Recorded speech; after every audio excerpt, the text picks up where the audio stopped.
Welcome back. We are in the middle of harvesting. It's going to be winter shortly, but I'm not sure when the last bit of recording took place at. I'm thinking around March or something, so I basically spent the past 7 months just trying to shore up some of my skills, such as weaving, because the god of harvest, that's who our current god is, he gives a weaving skill. So I thought, just like we did with Opatos of Earth, where we trained our blacksmithing, since Kurimomi of Harvests trains weaving or gives you weaving, I thought we'd do that. And to that effect, we've actually converted all these seeds. There used to be a ton of mushroom seeds here. Because the way the game works, let's see if we harvest. Okay, we got Will. That's what? Oh, okay, hold on.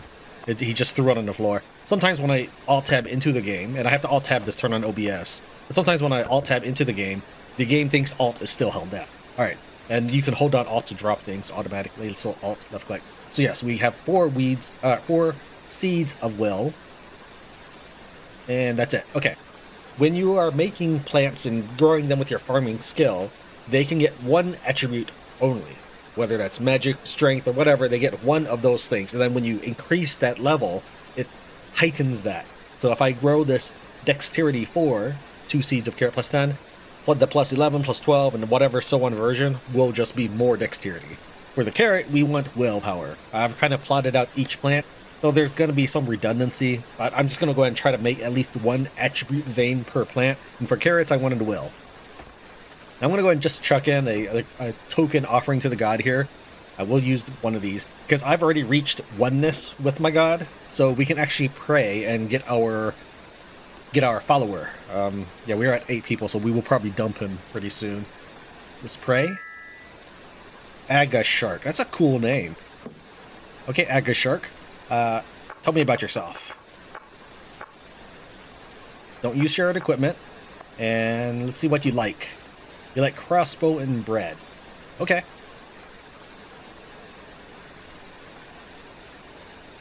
Well, let me think here. As a fairy, to my understanding, they can only wield things that are 1 pound or less. And I think you feed him stuff. So when he gets hungry later, we'll feed him and we should be able to randomly get rainbow seeds. All right, so now let's try throwing some more seeds to the god and see if we lost our faith points or piety. Piety is not the same as faith. Piety is more like a bar of how much religion you have, and faith is the maximum cap of your bar. So let's try tossing in these two. Okay, I'm still at a sense of oneness, so I guess I could just pray right away. Yeah, I get the next one. The Harvest Scythe. Let's go talk to our... That's not... She's normally hanging... There she is. This is the not musician, the mage who would... She's not waking up yet, but she's the mage who would identify our thing here.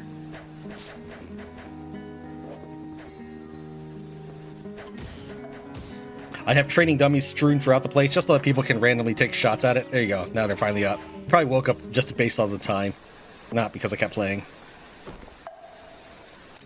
Okay, as for the Kumuromi Scythe, it harvests life with any attack as long as I'm a member of that faction. And we are actually going to switch gods pretty soon. Let's see here. It lets me digest rotten things, replants the harvested life. I don't know what that means. It may mean that when I kill enemies, they become seeds.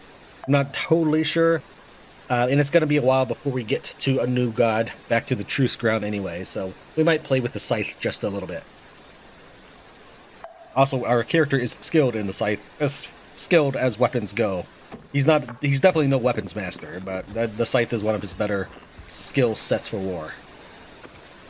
I'm also going to reorganize these chests because I learned a new technique, which I will be trying to make as a YouTube short and see if that helps, because I'm not really getting a lot of views on Alona or Elin, and I really like the game and I want more people to watch it. So I'm going to try to see if short helps things. It is winter again.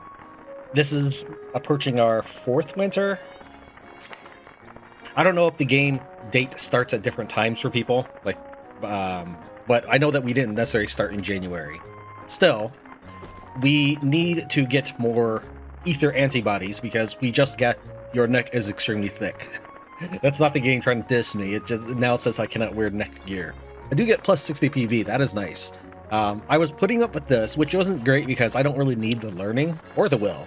In fact, I probably benefited from the dexterity because we just very recently, when we got to 172 pickpocket, I was able to pickpocket guards in Port Capul and maybe some. I haven't tried other places yet until I got the neck thing and I lost my pickpocketing gear. I mean, it's not gone; it's still here. But without this, I go down to like 171 because I did level up while I was pickpocketing guards. I'm down to 171 and they definitely catch me. I don't know if 172 is like just a magic breaking point. Probably not, because even with the big daddies, they vary in what stats they have. You know, whether it's 172 charisma or whatever you need. In the meantime, speaking of Big Daddy, he is currently our mount, and I gave him the hammer that you get from Opatos because that gives you double life. Let's go and actually take a look at how much life we have. As far as life goes, he has a base of 200 when other people have a base of 100. So he would have double the life. And then with the hammer on top of that, that is double again. Now we don't get any of the faction bonuses, which would be in blue, but it doesn't show anything here above endurance by 3. But we still get the bonuses from the green section, which includes your life is 100% greater. So now he's 4 times a normal person's hit points. Now his speed is fairly low. I have tried ramping it up. The reason why he's my mount is I'm not 100% sure I understand how damage is distributed when you're both using symbiosis and riding. So I have symbiosis with my Missionary of Darkness. That's the guy who revives. It's my cleric of the team. And my mount is the Big Daddy because I assume he takes damage. And when he loses all of his hit points, I just go to my normal unmounted speed. That's about all I know, but I don't know if he takes damage first or damage is just distributed and so forth, and maybe he'll never collapse before I die. I don't know. But the premise that I was just trying to achieve here is that he's going to be super tanky, and I mean, I don't know. I just wanted extra life. It's kind of like how we had the giant earlier with double shields being my symbiosis. I thought maybe that might give me more armor class as a result. That's the wrong button. But the reason I had to buy another stethoscope because in this version of the game, the stethoscope is limited use, but it is different than the stethoscope in Ilona. In Ilona, you toggle it once on each person, and then you get to see the hit point bars forever. And then you just put the stethoscope to the side until you get your next new pet. In this game, the stethoscope is used to look at their character sheet, which I don't think it should be necessary. There are mods to make the stethoscope infinite, and I haven't really pulled the trigger on getting that kind of mod. Also, I have the Auto Explore mod and the... What else was there? What's the first one I got? What's the first mod I got? I don't remember. I'm just drawing a blank. But yeah, I feel like the mods I picked have basically a normal experience. I could probably edit this user interface, but I want people watching the video to say, oh, yeah, I recognize, where his map is and all this other stuff. All right. As for our cute fairy, that's the person we get from our new god, Kumi Romi of Harvest. We're going to probably dump this god as well to go to the next one, which I haven't totally decided what he's going to be. I do like his parents, though. A raging heretic and a quiet traitor. Well, the reason why I'm looking at him is he's got a really good speed, and maybe we use him as a mount if speed is more important than durability for our mount. I mean, it sounds like it should be, but I just don't want to die. As far as his skills, I've given him every skill like everybody else does, so like he's got 1 day's worth of music training, not that I'll ever see him use it. And I've given him the job of praying and gardening, which because he's an apostle of the earth god, I thought this would be fitting. As for his ranged weapon, while I could allow him to use a gun, that would basically have to start him from scratch, and I don't actually have a crossbow user in our party right now. Everybody uses either an amber of Inputit, that's the throwing weapon, or a gun.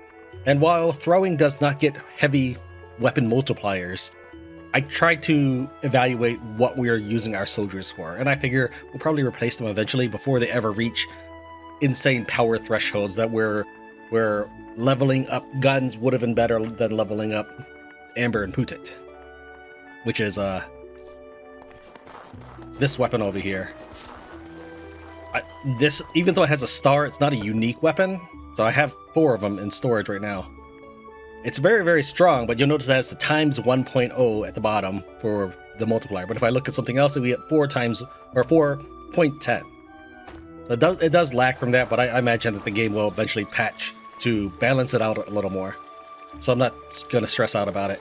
Because very likely by that time we'll have switched out. It is the Claymore. That's what she was in the first game. She was called a Claymore. I've never seen the anime. But that's what the Silver-Eyed Witches are based off of. And the Kenez, the Golden Knight, they both use throwing weapons because they don't have marksmanship. Okay. We're going to actually head off to... Do I have everything we need? I think so. I think we're good. We got 2 bottles of pot of water, which I was going to demonstrate what we were going to do with it. I haven't tried this yet, but it should work. So let's go and cast Return, and I think Damp Ruin. Yeah, Damp Ruin is the one we were last at. So I mentioned that we were in Port Kapul pickpocketing, and then we got the trait. Our neck is big. So we started venturing to the right, or eastward. So this is Port Kapul is to the west. Durfee is southwest, our meadow is south, Yawin is southeast.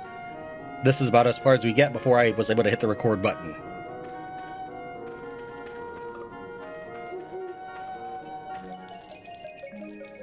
Actually surprised to get anything for those seeds of mushrooms. I don't know if the bar disappears, but this was definitely like 8% earlier, and I was thinking it was weird that I hadn't had 100% yet. I know that we've got the meadow levels up slower perk or policy active. Maybe it just depletes it after every day or something, but yeah, it was at like 8% yesterday. I was thinking like, oh, I guess it'll eventually force me to level up. Maybe not. Now that being said, I will eventually turn on the Hearthstone leveling up feature once we're ready to talk about the town. Alright, any adventurers here? So we are in Palmia. Okay, so I'm not really worried about these lower ones because I can control F them. I just want to make sure none of these top 6 are in Palmia. So we can look at Adventure. You can see that's the one I have generally selected, and we can start picking on all these guys. To the east, that's to the north, and south. All right, I think we'll start with this one then. Okay, so you feel it's this direction, huh? Oh, well, we are heading in there. So, but let's go ahead and talk to you. You don't actually have your lights yet.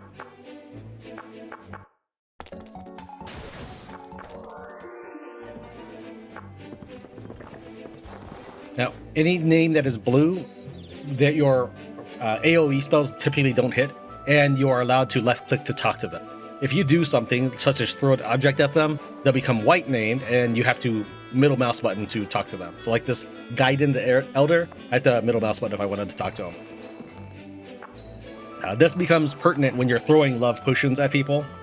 Right, so we took care of her. Greedy Axe was also in this direction. Okay, he's right here. Oops, I'm not trying to ride him. I'm trying to drive him into the ground. Okay. Silver Wolf.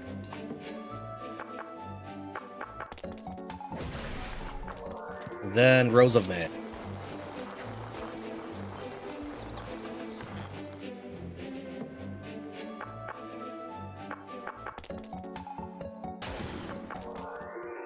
This Platinum Merchant won't trade platinum coins. It says limited stock 10 lucky coins. When I was looking up something about precious items, I came across a website that said that this adds 2 luck to your character permanently. They each cost 100 platinum coins, and while I can't afford 3, we're not going to buy anything right now. I'm not totally sure what luck works with. I understand it's supposed to make you re-roll something so it drops better. That's at least how it worked in the original Ilona. But what I mean by I don't know what it works with is, when I gamble, I put on all my luck gear. Literally, when I do the casino stuff, I put on all my luck gear. I doubt it works for that because everybody says that the casino slots, it's just a matter of timing. Fine. I use the slots rather than the basketball for now. While I understand that basketball is going to be way faster and better for your level, for your casino stuff, casino tokens, because you can just rack up multipliers. The slot machine is an easy way to raise Eye of Mind, or at least it's easier than trying to raise it in battle. Especially as a caster, so while I may never really benefit from Eye of Mind when I cast spells, it's good for me to at least have some background of physical combat in case I can't cast magic, such as if I run out of magic, get drained, whatever. Or if I'm saving it for some reason. Alright, let's go ahead and head on in. I'll play once we're on the way out, and I can edit that out. Okay. I brought in plenty of tokens. Oh, she only sells one bottle at a time, though. Alright. Well, we've already seen me bless a bottle of ether antibody. And although this does not help me right now, or literally the video, I will go and show you what I planned on doing with this. Anything else we want to buy? Like, I brought enough to buy 3 bottles. 1 to use, 1 to demonstrate in the video, and then 1 as a spare in case I screwed something up. Anything else I need to do while I'm up here? I don't think so. The highest record I got on the casino slots is 3,000 reward for getting the blue wizard girl. Went around and we raised our music level to 100 by playing for the gamblers. I'll have edited that whole process out. I should be able to do this here, though we still want to head to the Truce Ground for the new god. So this is Opatos of Earth, who we no longer serve. I have not tried this, so something bad might happen, but to my understanding, if I put a regular pot of water on a god you don't serve, you should get a cursed bottle. Excellent. Okay, remember I said that this next part is not actually going to help me, but I was planning on doing it for the video. That's why I brought enough money to get multiple ethers. Because I really need to drink this ether to get rid of these. A blessed ether will get rid of these top 3, or bottom 3, the last 3, essentially. We discovered that the last time I drank one of these bottles, where once I blessed it, it only got rid of 3 of them.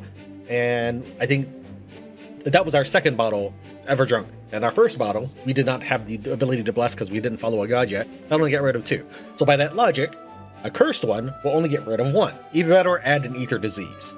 So if I were to drink this, well, I'm not going to put it on me. I might put it on Loytel. This is actually kind of interesting to have for Loytel. Let me grab this and investigate him. He has Clouds of Rain follow you. The reason why I think it might be interesting to keep on Loytel is because he is, by trade, a gardener. So if we left him in the town, maybe we'll have a higher possibility of having rain happen in our town so that we don't have to water the plants. I don't know. And I also don't know what kind of other ether diseases I'd want him to have. This is really kind of a waste. Let me think here, but I have to demonstrate it. Does anybody? I was gonna bless and then. Oh, let me check myself real quick. So if I used a blessed one and then a cursed one, I would get rid of the last one. All right, so I guess it's okay. We'll drink a blessed one later. But this is our 3rd ether antibody. Just know that I will be treating my ether disease off camera. All right, so it's no longer going to be a big thing. But yeah, when I drink it, I should only lose this last one. So our neck is extremely thick. Let's go ahead and blend this. All right, now it is a cursed potion of ether antibody. And now we're going to down it. Our body is filled with ether.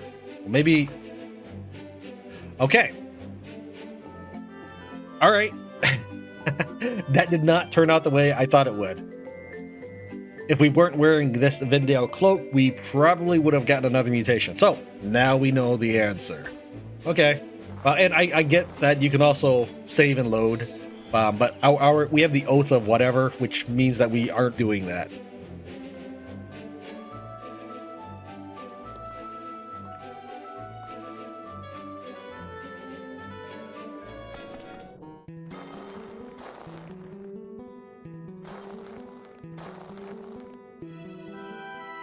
There might be like an optimal meta for gods. The Kumaromi, we pretty much knocked out of the park right away because I had about 4 chests of failure seeds. That's what I call them. Seeds with attributes I didn't want, such as maybe a mushroom seed with strength or something. So we maxed out Kumaromi pretty fast. And I don't know if there's any advantage to going higher than the god weapon. In fact, when we try praying real quick. Okay, we're healed. Pray again. Silence answers our prayers. Okay. So what we need is the God of Luck at this time. Again, this might not be the meta to go for, but I would like to get the Black Cat Apostle, which gives me better loot. So let's go ahead and pray to the... Wait, not offer. I don't want to try to convert your thing. I want to worship you. So we will be worshiping the princess of the cat god, I guess. And we'll move from our current skill set of perception, dexterity, and learning with farming and literacy. I think literacy is a bit of a weird one. And weaving and alchemy. Unfortunately, I don't think alchemy is instituted in the game yet. We're going to go on to whole new skills.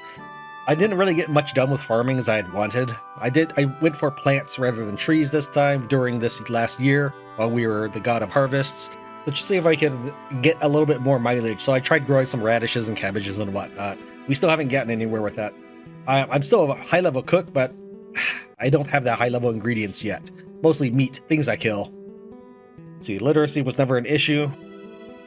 We did level up our weaving while we were there, so I think the highest level weaving item is level 30, so we're well past that. When I say that our best ingredients are meat, I'm not really kidding. This is a great race of yith food. It's two meats combined. It's probably like yith and drake. I forget what exactly I put into this thing. All right, let's go and worship, and we'll worship the Ikado of Luck. As a result, we have 5,000 turns of Divine Wrath, and we have 1 hit point, 1 mana, 1 stamina. Oh, that's another thing. I think it's stupid that stamina is consumed when you're gambling. Each pull of the lever, the slot machine, is like 1 stamina used up. In the time it takes me to burn 130 stamina, my character doesn't even get hungry.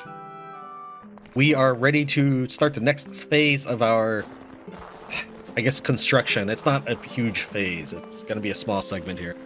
But we have the resources necessary to create the incubator. We're going to make this out of copper. I don't know if the perks, for example, if we made it out of gold, it would have the rare copy fee. I don't know if anything matters for this incubator, but I typically build many of my resources out of copper because I have so much of it. We have computers that I've stolen from the White Sands beach below Port Kapul, and then icy chips, probably from disarming traps. I don't know exactly where we're getting these. I do have much higher blacksmithing skill than is required at 47. I don't know if a higher quality incubator, such as one made of gold and one that is royal, right, or bewitched, which bewitched is not that great, but I'm just using that as an example, if that makes a better incubator. We also have detectors, which we'll cover in just a second. Let me finish talking about the incubator first. So we'll take this in and balance it on top of this refrigerator. There we go. And it's on top of some fridges that would have eggs in it. As far as I understand, you just pop this in, you get an egg instantly. Use stocked ingredients. Okay. Oh, maybe I didn't do that right. I probably just missed a button. Right, and we get a snow pootit. Well, you get a snow pootit every year, and if you just leave them as livestock, they'll eventually make a fertilized one. So this is not something awesome, right? In Ilona, the original, you would want Asuros so that you can combine them into your humanoid characters and then let them have extra hands. You don't do that in this game. You get random gene drops. All right. What we'll probably do as our follow-up step is use these love potions and throw them at the adventurers in the world. Just let me look at some adventurers here. Like Healing Stone Lava Decker or Lava Decker. Just throw some healing potions at them and then walk away with fertilized eggs. So that's probably our next step on that. As for the detector, we also apparently have some copper ingots in chest number 2 and copper ingots in chest number 1. That's fine. We'll combine that in a little bit here. Icy chips from disarming. White sand glasses, that's where we got that from the sandy destination area below Port Kapul, which is a static location that does respawn. You lose karma, however, if you get the white sand there. But we do have quite a bit. When you hit negative 100 karma, you can't lose any more than that. So if you are gonna go low karma, just do everything you can. In my case, I went around on a rampage destroying lots of buildings, not because I needed the oak or whatever that building was made out of. But for example, in the casino, there's some gold fencing around the teleportation devices. I went up and smashed them, and then I did get some gold. Nice. I don't think I'll really ever use it, because I'll just use copper instead. But I learned how to make some sort of new fencing just as a result of that. Yeah, just smack stuff. You'll get your karma back eventually. You can get some indulgences, which is like $2,000. Free those people that are trapped on the gallows. There's just so many ways to get your karma back. And then we have some globes. These are 3 I bought, and then here's 10 I stole. You probably don't need to keep stealing them. This is the only recipe that I know of that uses globe at the moment. That may change in the future, and there may be other recipes I just haven't unlocked yet. Let's go and build this detector. Let's go and use this, and I guess we just type in something that we want to see. So I'm growing some mushrooms to the left, so let's try that out real quick. Mushroom.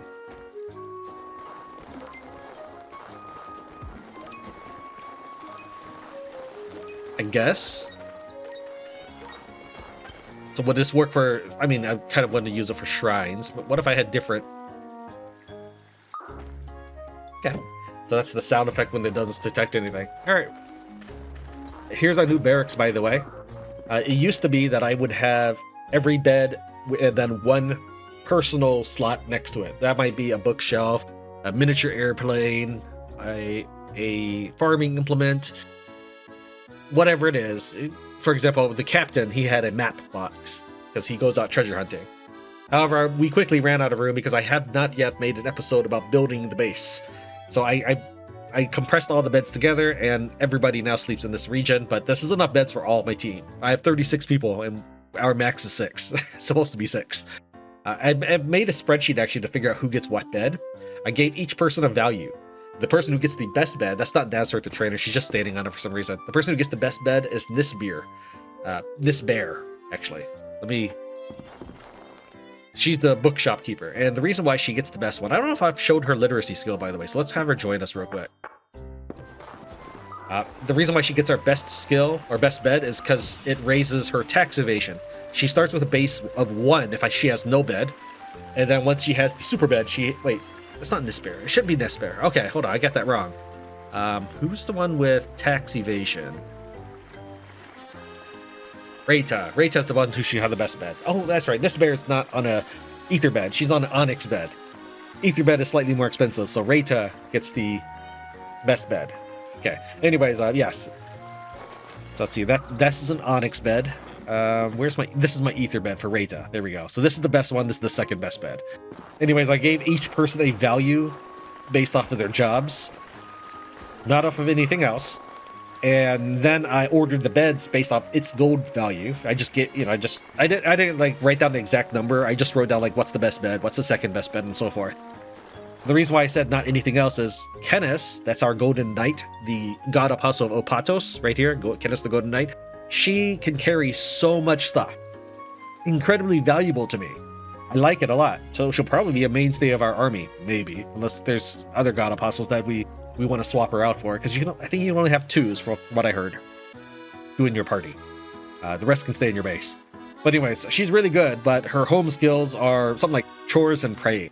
While I can change them to anything I want, I wanted to theme her jobs. So since she's a god apostle, she gets praying. And since she's the god of the weightlifting, essentially, she gets chores as her other job. So we entered here to get my stethoscope. Let's take a look at this bear. Again, I don't know if I've already explained this. I never know what makes the cut. I have no issues with her summoning monsters in the base because her literacy is at 134. She's got 72 equipment value in literacy. Now her base is 57. That's probably respectable enough that she doesn't accidentally summon monsters in the base. But her gear is just full of, it makes you literate. Right on the left side where it says luck by 3 right below it. And you'll see that for pretty much all of her gear. Her helmet makes her literate. Her clothing makes her literate. Just all this literate gear. Of course, I haven't found a girdle that makes her literate. Or a necklace that makes her literate. So I'm missing a girdle and a necklace, but she's got everything else makes her literate. We'll probably divide that between her and any other shopkeepers that uses books. But I thought I didn't want monsters to appear in the home and kill my creatures. Though they never attack these guys. If it was a hellhound or something, it might breathe fire and then burn up my stuff or whatever. Is that everything we wanted to talk about? We talked about the bookkeeper. We talked about the beds situation. Oh, we should probably try this. Do I have to put it in my hand? Or does it just work on its own? Let's wander outside for a bit and see if we can find shrines.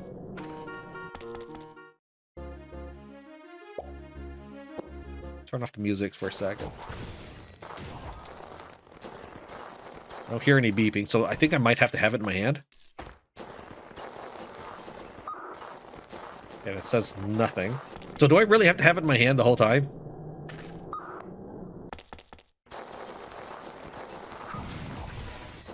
Okay, hold on. Let's test this out real quick. Lapis lazuli. I know we tested it in the base, but I want to test something else out. Lapis. Doesn't detect that. Lapis lazuli ore. Gem ore. No, you don't like any of that. How about a yellow flower?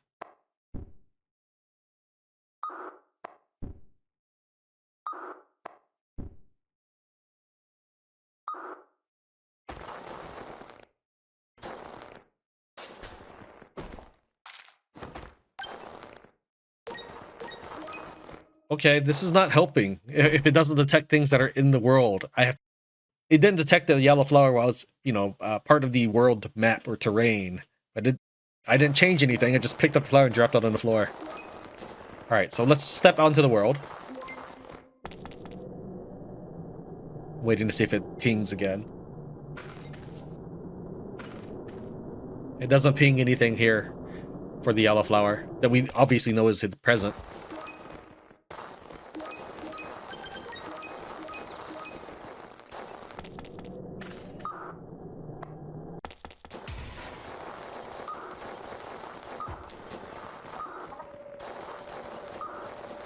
I'm looking for a shrine so we can try to narrow down.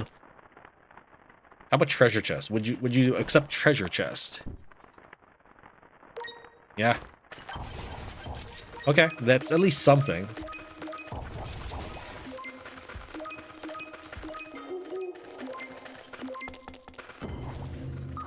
Okay, no treasure chest on this floor. There's an altar. Let's see if we have how specific you have to be. Altar.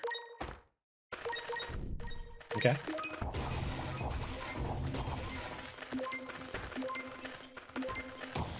What I really want is to find shrines of enlightenment.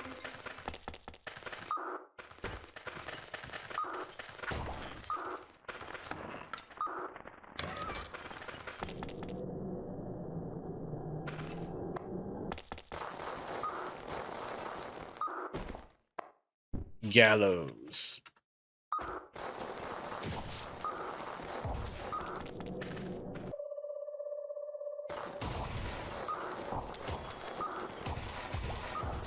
Okay, there's a shrine. And it's a shrine of enlightenment. All right, let's try this.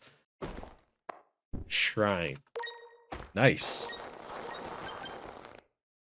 Okay, can it be lowercase? Yeah. Then I don't know why it wasn't detecting flower before. So far, it's worked on everything. But these are probably, I mean, to be fair, these are static items. This is exactly the same thing that I would have if I were to pick this up and place it. It's exactly the same. But however, if I were to pick up this flower and place it, that is not the same object. It detects certain objects. What about people? Does it detect people? Windtail. No. Alright, so that's the limit of the detector. But that's pretty cool. What if I had multiple things? Altar and shrine. Okay, you can't. We might need to have 2 different detectors. Let's try that real quick.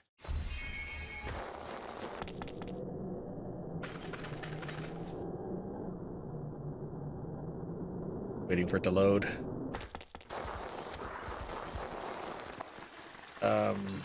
Detector.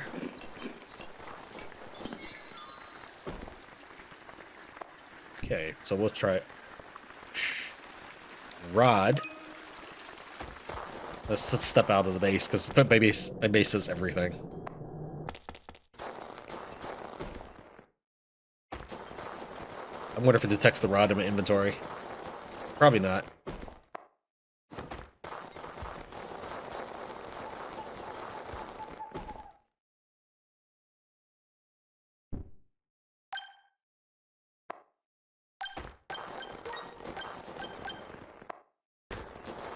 Okay, it doesn't detect the rod in your inventory, and I'm pretty sure it has to be equipped in your hand for it to even beep. So I was gonna maybe set up a detector for each thing I might want, such as one for shrine, one for gallows, or one for treasure chests, right? But it's not really helping me. Oh, I was just gonna throw it at you, but whatever. Okay, we'll get moving. I'm not quite to the religion of Ekado yet. I need to go fishing, and our character has barely ever fished.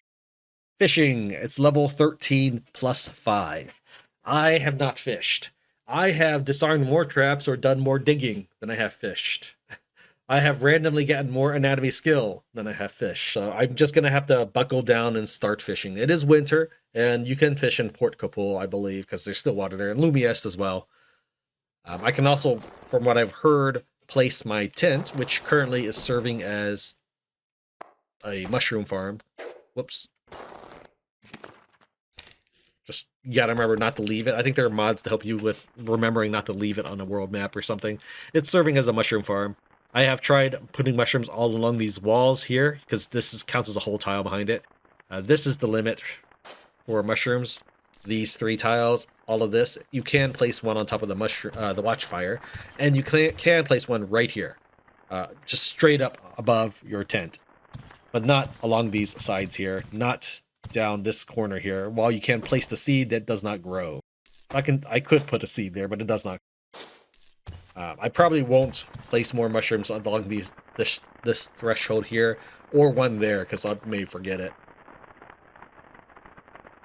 I might turn this into a fishing spot as well, because then it's not affected by winter. You can see the ground is normal.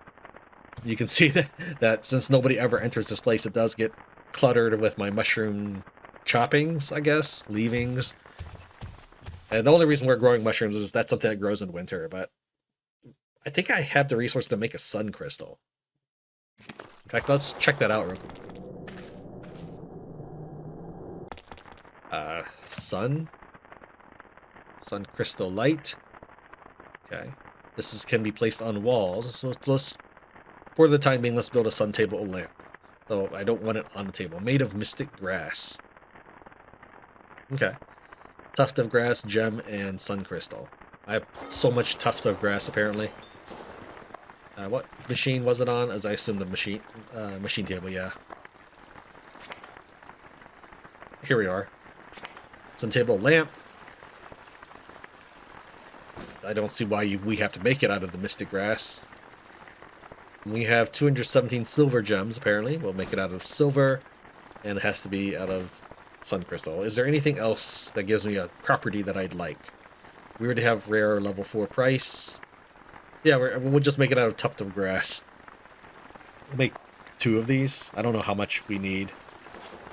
I do know that I'm going to be low on energy. If we take a look at the house board, this is to run everything in our city requires 698.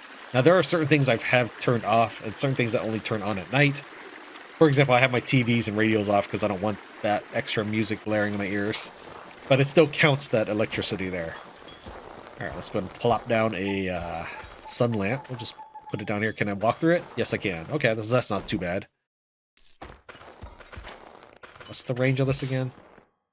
That's not a bad range. I mean, this pretty much covers everything. I don't know if it covered that square. Let's hold on. Yeah, it didn't hit that square, so we'll just pop it there. And we'll rotate that. What just happened there was my my Big Daddy with the 200% base health. He's got the Opatos hammer that makes earthquakes. So he just swung at a training dummy and smashed it up. Earthquake happened. Thankfully, it doesn't do damage to my properties or the animals around me. Alright, so now I guess is it on? Yeah, I guess so. There's an auto wall light behind it that I took from one of the machinariums or whatever you call it. It's the copper Nephias. Alright, so I think this means that we can just grow anything during winter, but I'm not 100% sure that's what that actually means. Once we harvest these mushrooms, if there's enough time left in winter, I'll plant some stuff and report back to you on that. Yeah, I guess that covers our machine tabling. from Opatos. I know that we're no longer working for Opatos, but I leveled up my skills while under him. The close of winter is upon us, and I think it's time that we continue the story. It has been a very long time coming, but I am ready to upgrade my base. I can upgrade it just by talking to my maid, who is the little girl you get at the start of the game, one of your options. And I can expand my land, but we're going to wait until we continue the storyline, because I feel that these will be related. Wandering Alchemist by Frontier Inspector Loytel. It looks like someone has arrived. Lord Loytel, Tran, just the right timing. Those two travelers over there wish to talk to you. Travelers, you say? They seem harmless enough, though their attire is a bit odd. They told me they were wandering alchemists. Apparently they travel around various places. Alchemists, is it? Flaunting such a dubious title, they're probably looking to peddle some questionable potions. Alchemy of all things is... Wait, hold on. The lead plate that man is wearing around his neck looks familiar. Dull gleam of the green lead plate engraved with the symbol of the sun. No mistake, that's a mark of distinction from the esteemed Academy of Palmia, given only to those who have achieved outstanding academic success. Wearing that plate, one would be welcomed as an honored guest at any court across Tyrus. Hard to believe, but it seems this frivolous-looking man is an elite among elites. You understand, Tran. This traveler must be a renowned alchemist indeed. Be sure to keep your manners. And of course, silent protagonist is as silent protagonist does. Why not just make Loytel be the protagonist that you can adjust to your liking? You know, whether he's a fairy or a lich or whatever. That way you at least have a voice. Welcome, travelers. Though this is but a vast empty plain, might there be something we can do for you? Good day, settlers of this land. To call this an empty plain belies the truth. Here there is the breeze of freedom and there is hope. We're grateful for the warm welcome. I am called Kettle, and this is my companion, Huritza. We heard about your settlement during our travels and hope to find shelter and bread for the night. I hope we're not imposing. Not at all, Master Kettle. I am Loytel, the frontier inspector of this land. You're welcome to rest your wings here as long as you like. That's very kind of you. There's a strange harmony here, and I can feel the breath of mana. In our travels, such places are rare. I was hoping to explore the area a bit. Interesting. Ash mentioned something similar before. His hunches are hit or miss, but if you say so, there might indeed be something special about this land. Anyway, having an alchemist of your caliber around is certainly reassuring. Let me welcome you again, Master Kettle. Hope your stay here proves to be meaningful for you as well. Okay, we got karma +1. Sure, we're already at max. That's just wasted karma for me. But we have Ill-Eye Coritzia, and it looks like Kettle is standing underneath our mage. Can you hear the ancient words the winds whisper? I wander this world and to learn the story of the wind.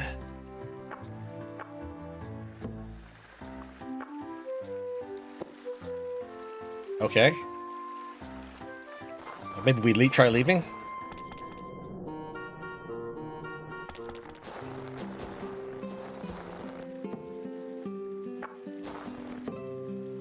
Oh, dude, you just took all my gear? I mean, it's not all my gear, but it's... Don't use shared equipment. So you helped yourself to a bunch of... Whatever, I better be getting that back.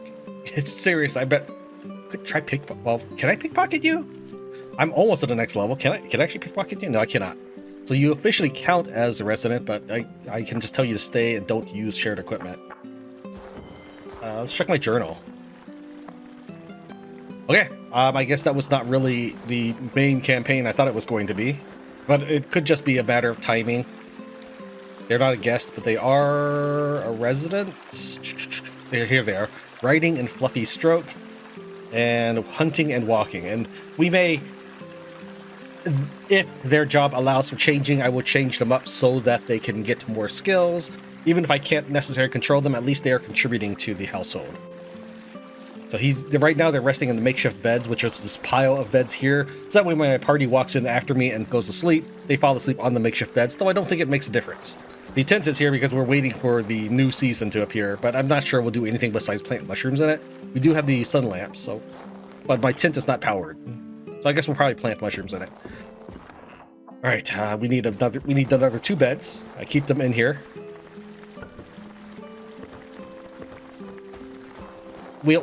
I've been stealing these modern beds from the Cyberdome, and there was another place that had them, but I can't remember what it is off the top of my head.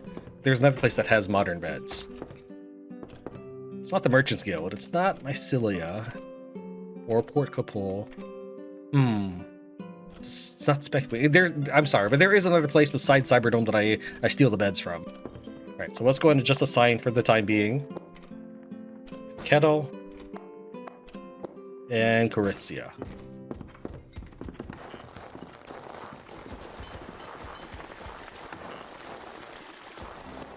And let's go ahead and also get ourselves another stethoscope. Is this normal gear? Yeah, it's stethoscope and whip of love. We can at least take a look at them. Why don't we just tell you guys to stand still? Go ahead and use my shared equipment. It's fine. I imagine I'll get it back. I want to talk to... Not Loytel. I want to talk to the guy who's sharing the same tile as you. Oh, he's standing up here. So the control method, which the video will have come out, it's a very short, for like 40 seconds. Even though you can't see those items, they still take up that height. There's like 4 packages in the... Actually, there's 7 packages in this spot, so he's standing 7 tiles tall. That's where he actually is. And let's go ahead and tell you can use the shared equipment. That's fine, whatever.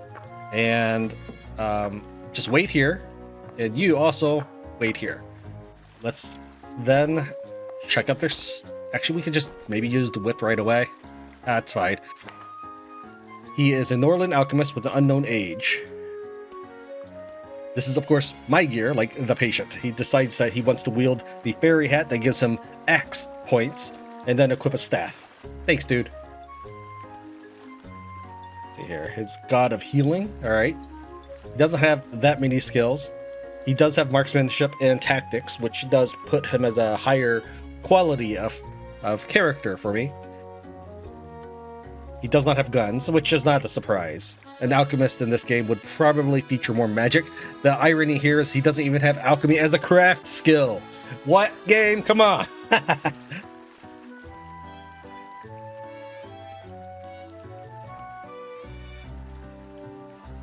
Apparently that wooden staff was his to begin with, but he just took the rest of my stuff.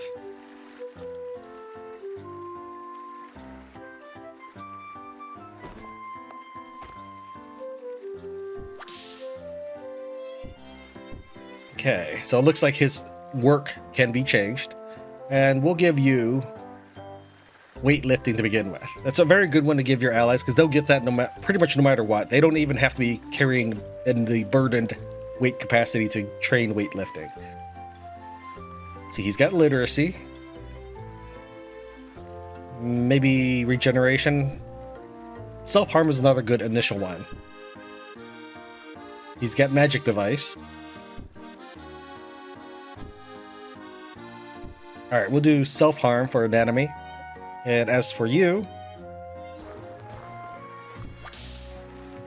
we'll probably give you the same things.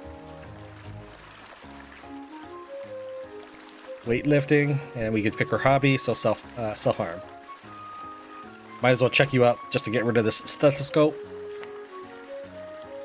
She hasn't yet grabbed all the stuff from equipment because I foiled her plans. So these are their average stats. She serves the god of Kumuromi, and her parents were slaves. I don't know if this is consistent among playthroughs or just randomly generated, but okay. Mother was a cruel one. I don't know what deep slave means. Is it like the Underdark? Or does it mean like you were slave for 8 generations? All right, let's go ahead and just put the whip up. I am holding on to little ones. One of the things about eating the little one is I tested this out. On the 5th one you release into the little garden, the ticket prices of everything goes back down by 1. When you eat a little one, it goes up by 1. So the order we had done things in was I freed 1, then I ate 1, and then I freed 4 more off camera, and the prices went back to default. So it keeps track of everything, even the ones that you had rescued before you ate them, I guess. But I'm gonna go ahead and stockpile 5 at a time and then eat 1. But however, that being said, I have heard that this kettle guy can duplicate things that you make, so maybe we'll just cook one little girl and they'll have made that food. I don't know if that is a thing that can work, but I'll give that a shot. I don't actually know how to continue the quest from here. I think maybe just try doing stuff, and when the game tells me that kettle wants to open up to me, that's probably what's going on. So for the time being, I guess I don't know. I guess we could run back to Durfee. Yeah, let's run back to Durfee. The reason for that is I just want to train more potential in pickpocketing.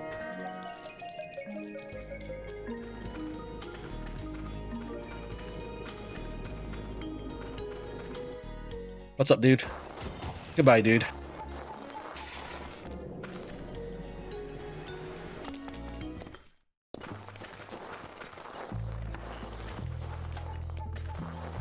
The people in Durfee don't like high karma people.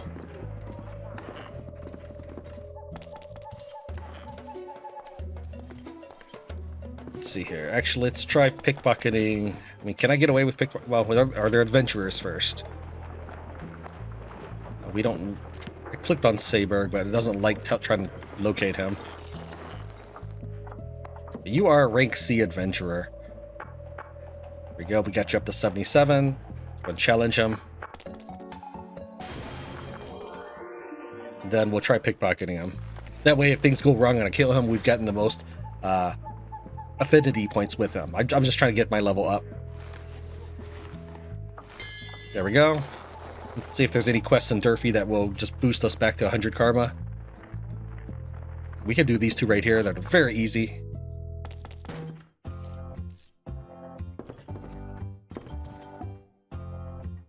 I've read in multiple sites that you have individual... I want to kill this dude, but I want to keep at 100 karma right now. You have individual proficiencies per musical instrument. So I'm trying to build up my lute experience, even though it's the same song all the time.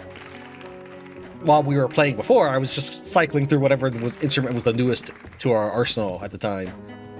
Or whatever I ran into, such as a mic or harpsichord or something. So I'm trying to get my lute song good.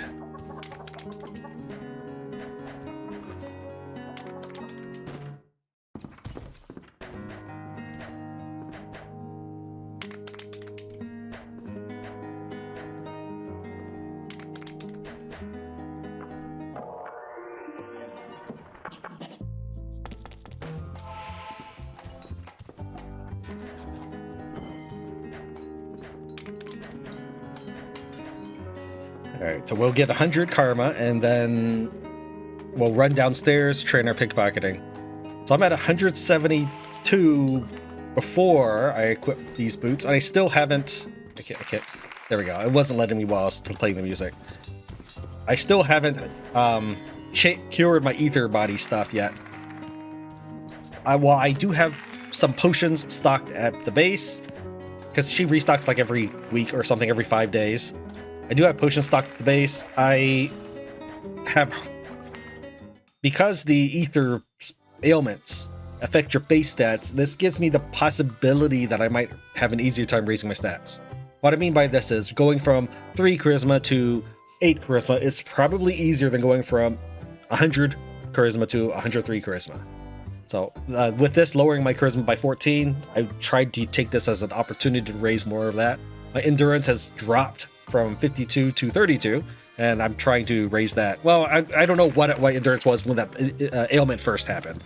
It wasn't 52 at the time, but still, my point is, I wonder if having those lower stats makes it easier to raise those stats. So I haven't cured myself for the sole purpose of developing more stats. That's the entire rationale behind my character. Even you eat effectively. Because we're juror, is that how you say it? That's my race. I picked this so that I would get more stats from eating. I don't know if that means I mean, I might have it wrong. Increased food effects, that might not be what that is. That might just mean like I get to satiety better or something. I don't know.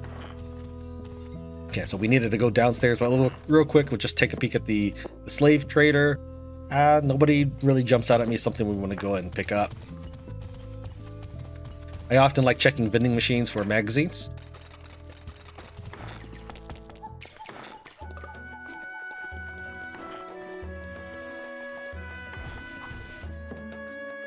Alright, pickpocket. So we have +9 potential right now. Let's ramp this up to 6 platinum. Now we're at 119 charisma, potential, I mean. As for things to steal, these are worth 200 gold. Like the crowns are worth 200 gold. It's all roughly the same amount. Although the influence, you can see we have influence 2 down here. They do use furniture tickets of Durfee, and I have seen like a royal safe of gold here, and I immediately took that home.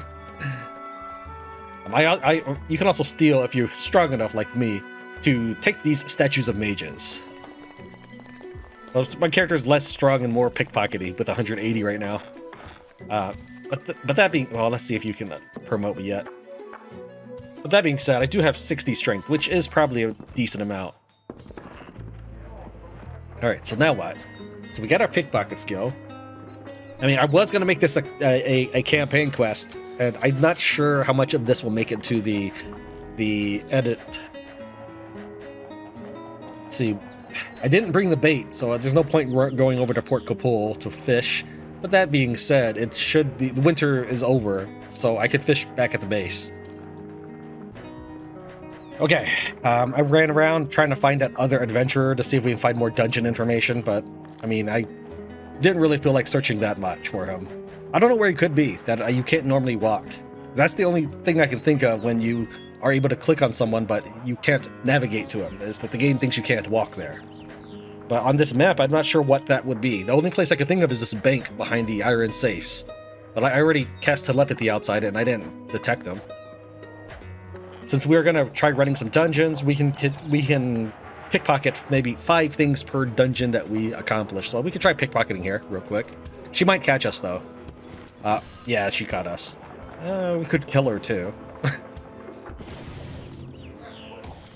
Oh, I didn't get anything for that. Alright, well there goes that 5 karma. Let's see what else we can get for 5 karma.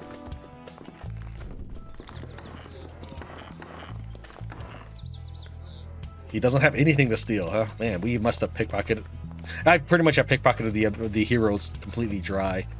Alright, that's fine. We don't need to always be spending that karma. Besides, this means that we can pick only one of the 2 dungeons. We can take the higher one. I mean, we can do both, but I guess we just walk over to Port Capul. Might as well, we're this close.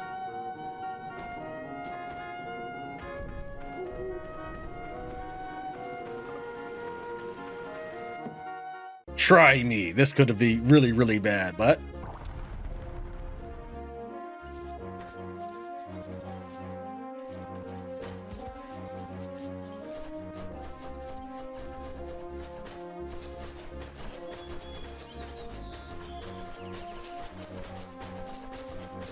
just collecting a little bit of pasture. It's been a while since I did that. We can hit the quiet beach. I don't know if these computers are good for anything else, but I'm going to go and grab one of these. We took a little break here by identifying and reading our books.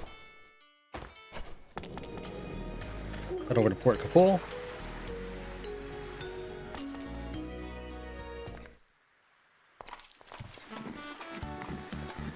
Now, I noticed while I was handing the altar over that I still had a bunch of resources on my pack mule. So let's get her to catch up to us.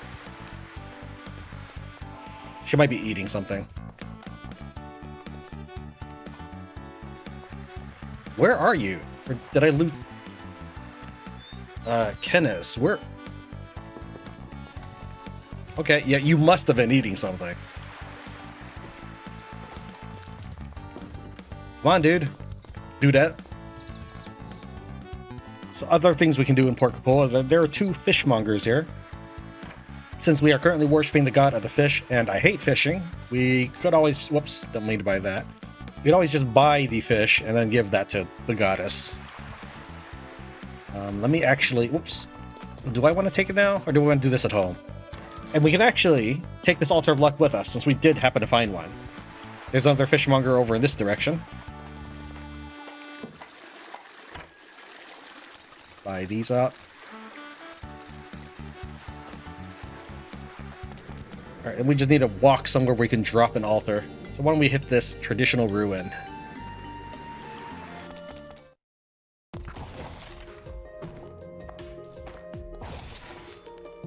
I kept the wyvern corpse on us because I thought we might need to convert an altar to this god, but since we already literally have that god, the altar of luck, we can just start handing over these things.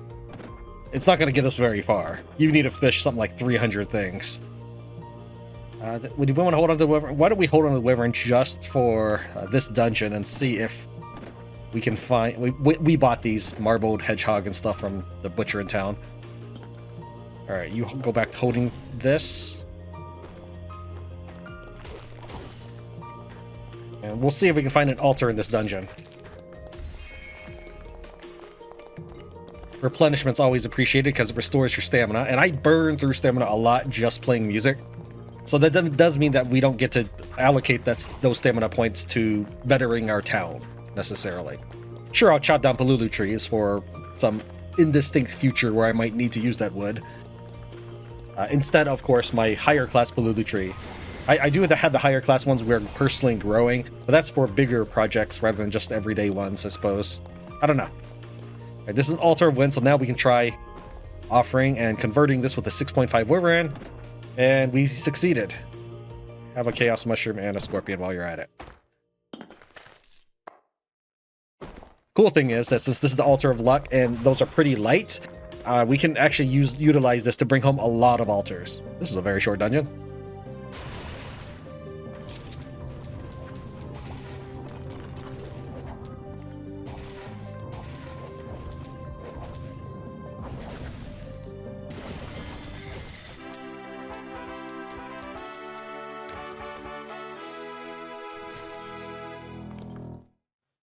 Alright, well, we're already back at max after I, brutally butchered people in the thieves' town, as well as pickpocketing had heroes there that clue me in on dungeon locations. I guess you can be a complete jerk and still have max karma. Oh, there's bronze boots there, but I don't think we really need that. I don't know. If we warp back to Kapul, I guess I could always try looting it. Right, do you have anything to say yet, dude? Oh, I can do requests. Interesting. Is it just a regular... An hour in the morning. What is this delicious smell? And return request. He wants a chess table. Back to his... Put it in mycelia. Interesting. Well, let's see what an hour in the morning gets us first. What is this delicious smell? Ah, preparing food already. Admirable dedication so early in the morning. Kuruitzia. Right, Kuruitzia. I've been meaning to ask, why does Master Kettle always have his eyes closed? He was drawn that way. Oh, yeah, I get it. He is blind. I see. My apologies, that was an insensitive question to ask, but doesn't his blindness make alchemy difficult? Let alone traveling normally must be a challenge indeed. I am with him.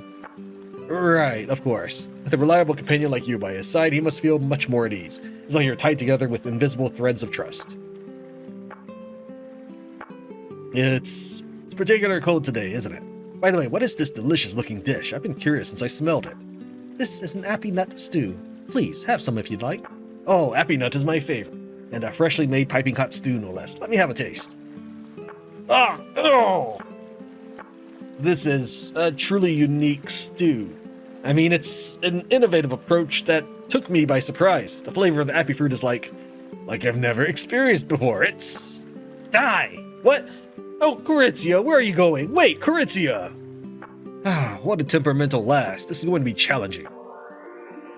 I kind of figured we'd get the karma for the upcoming quests of whatever we were doing. So I wasn't really pressured to get that 100th point back. We could walk over to Mycelia, I suppose, and this will get me a little bit... I think that's just a randomly generated quest, but it'll get me affinity with him, which we currently don't have any. Okay, well, let me drop off our stuff here real quick. We're going to keep that, obviously. Mark that as important so we don't forget it. Move these spell books to over here so we can use those on the road. I think that's about it. I need to ID those. Okay. Meditation, code resistance. These are things to sell. Now, I have this offering box here. It costs like 1 furniture ticket, maybe 4. 1 to 4. I think the Horomi Moonshadow altar was 4. But the offering box was 1. This is basically a shipping container, but it's not as good as the original. The reason why I say it's not as good is right now, if you visually, there's no difference between it having anything in it and it being completely empty. The normal shipping container, in fact, let me go ahead and get that out right now. All right, here it is, shipping chest. So let's go ahead and place this out, and we'll put it over here. Okay. If I put something in this offering box, so say, I don't know, these palulu trees, seeds of the palulu tree, you can see that this shipping container closes over here. So they are, of course, still linked. The problem with the offering box is there's no visual distinction to say, like, you do have things in the shipping container that are going to get shipped out. It's not something that you need to know, because if it's in there, you probably put it in there yourself. But that is the only distinction between these two containers, other than visual. And the one on the left has more visual information.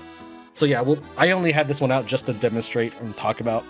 We also have, of course, the Cyberdome's modern delivery box, which features very similarly. It doesn't close when you put something in it. It looks the same either way. All right, give me a little bit to clean up my inventory, and it won't take very long. Actually, we might just do it on camera. Do I need to? I should be able to just hit H, and everything should go in their respective spots. I would like to get some farming done though, real quick. So yeah, I will clip out here.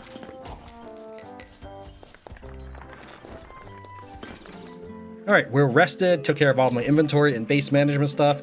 Although it says it's not in possession, it is marked as important. That's why it's not flagged as being available for the quest. However, we can see that the quest board is trying to get our attention. I wonder if Master Kettle knows something. Master Kettle, might I have a moment of your time? Call me just Kettle. What do you need? Well then, Kettle, I've been meaning to ask you something. Alchemy is quite useful for making potions and medicines and various other things, but at its core, it's a study focused on artificially transforming base materials into precious ones, am I right? No, let's not beat around the bush. Can you turn things into gold? Ah, gold. Unfortunately, that's beyond my capabilities. To transmute mere scrap into gold, one would need the Sage's Stone, a magical gemstone spoken of in legends, yet unseen by any living soul. I thought as much. There are no easy paths in this world. I cannot transmute gold, but if gold is what you need, there are more direct ways to acquire it. Tell me more. Do go on. Far to the north, at the base of a mountain range, lies a hill known as Vernus. Beneath it, a rich vein of ore sleeps within its underground caves, once mined for coal. However, as monsters began to appear, the mines are abandoned and now no one dares approach. The forgotten mines of Vernus still hold gold. Of course, claiming it would require a courage or recklessness worthy of its fiery glow. What a revelation, Kettle! You've given us invaluable information. The forgotten gold beneath the mine of Vernus, you heard him, Tran.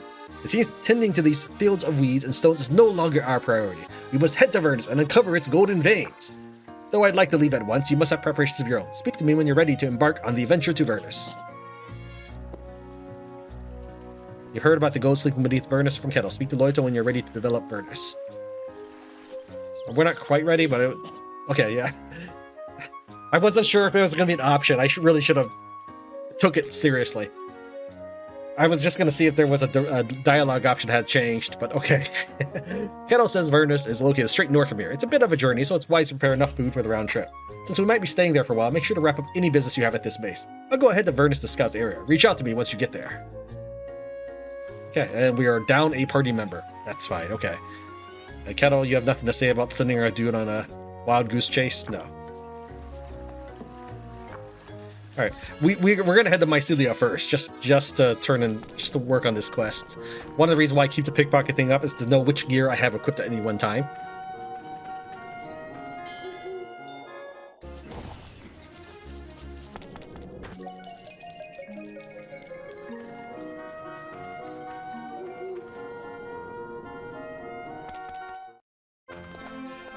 Alright, Myces.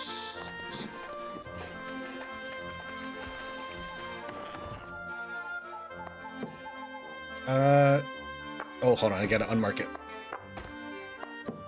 Okay, I have the requested stuff, so... Oh, this quest only gave me relationship with Myces, and that's not necessary because we already have very high relationship with everybody in this place. Including people we kill. Like the king, we kind of kill him regularly, so he's very fond of us as a result. Mainly because we throw a love potion at him in the middle of a fight, just to make sure that he never hates us too much. In fact, we probably should have grabbed a crim before we did that. We could grab some crim here. It's not. I mean, we do have money. I don't know if it's really worth it, but I have never shown it on camera.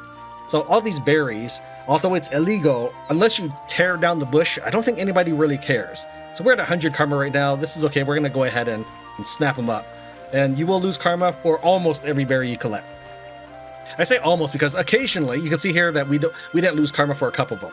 We just harvested a total of 6 bushes, but we only lost 3 karma. So it's still, you should count on losing. Oh, there's our reward. We forgot to claim that. Also, what kind of, just a regular king's bed. Yeah, I had missed my chance to get like an esteemed king's bed, so I wanted to make sure we had plenty of influence on this place in the future.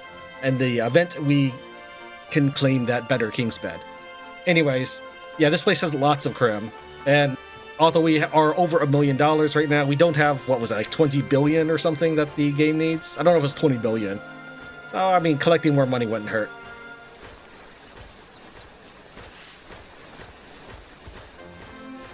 And since we are embarking on a quest, we might as well deposit our money. So let's put in almost everything. I never really use the bank.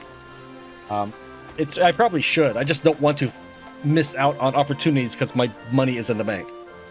Alright, so we got 50 crim out of that, and some berries. Is there anything else here? I don't remember if there are any other bushes. I don't think there are. Oh, here's one. I think that's about it. We can also pickpocket for some honey, so that we can make more wine. And this is pretty much a guaranteed karma hit, whereas the bushes are maybe a karma hit, and you should count on it anyways. But this is one way to kind of just casually rake in a little bit of gold. One of the reasons we're doing this is I figure doing these main quest storylines will get us a karma every progression of the story. Alright, well, since we are in Mycelia, give me a little bit to do my bardic stuff all over town. I was running the gamut of adventures in town, and one of them gave me a lightsaber. Unfortunately, this one's a normal lightsaber, if one can be ever interpreted as such, meaning it has no magical properties. It's made of Xylon, which I might dismantle just for the Xylon, but I mean, I've never used Xylon, I haven't built anything out of it, but I have dismantled plenty of them. So for the time being, we will just go ahead and send this home. It says it is wielded by the power of the Force, which means that instead of using necessary longsword, it uses magic device and casting as its attack skills. Which, if I was a caster doing physical combat, which I kind of am, yeah. But the thing is, we're never actually trying to do damage ourselves. We equip these things just because, for lack of a better option. I can go into battle with these shields and never really know it because I'm never really paying attention to my loadout. Unfortunately, I also was not equipped with the speed boots when we ran all the way to Mycelia. That's fine. I'm equipped with it now. But I thought I'd go ahead and show you. I mean, but if you've reached this point, you probably already know about crim powder and how it is a decent way to make money. But you just grind a couple of them together, and for our 30-ish karma, we got 57 crim powder. Now, while we do want to send this to the shipping crate, let's see how much it could be worth. 2,000 orans for 30 karma. Quick, just see if there's anything we want to do here. We can try making a weed stew. That's actually not too hard. Alright, let's go ahead and make that weed stew now. And turn that in. While we're here, we will be heading to Akitiolia, assuming that my return spell... Oh, 10 hours left. I don't think I can do that in 10 hours. Can I? You know what? If we lose, it's just fame loss. Let's try it. So we'll cast Return, and we're going to go to, I think it's the Traditional Ruin is the one near Port Capul. Forgotten Ruin's probably the one near Durfee.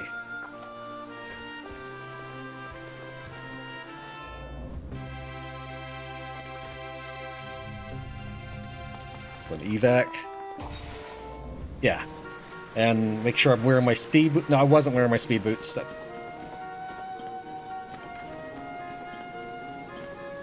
Alright, and then let's try racing over to Akito. So our goal is to go to Vernus. That is east of Port Capul. That dude was blocking me, that's why I wasn't walking anywhere. And it's probably faster to warp to port. Yeah, it's just right there. It's whatever. So we lost 15 karma. That's actually the hardest part of that. I forgot that there's karma loss associated with quests.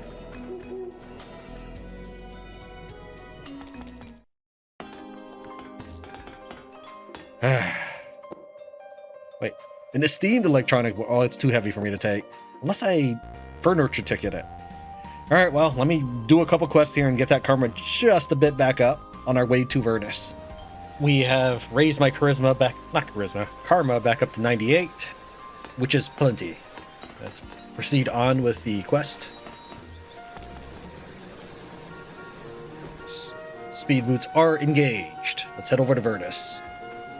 So there's the Hill Cave and Lysimus, which are static locations, or at least as far as I know. I haven't actually entered them, but what I mean is static locations is they didn't despawn just because we left the area. I cannot interact with these yet. It's been a while, hasn't it? Oh, speaking of which, when I had run back to base just to drop off some stuff, the blind guy who I put in front of my house said something like, "It's good to see you." That's the canned response people say when you return. Ah, Tran, you finally arrived. Yeah, it has been a while. I'm not sure how many days it's been, but it took us a bit to get 30 points of karma back. This is Vernus, once thriving as a mining town. I thought from Kettle's tales that the mine had only recently been abandoned, but it appears to have been deserted for many years now.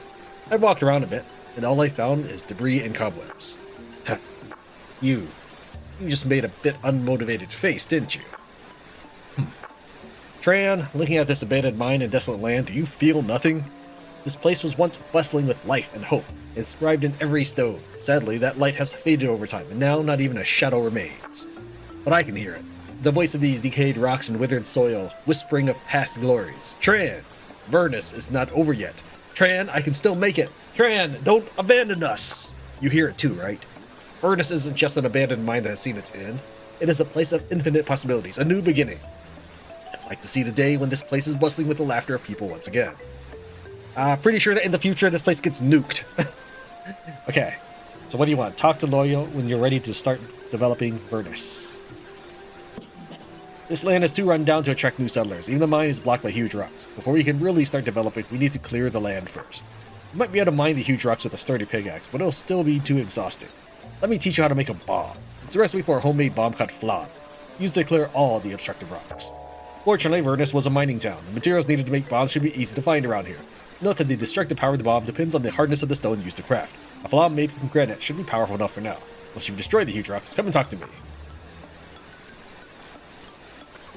Wonder if we could just...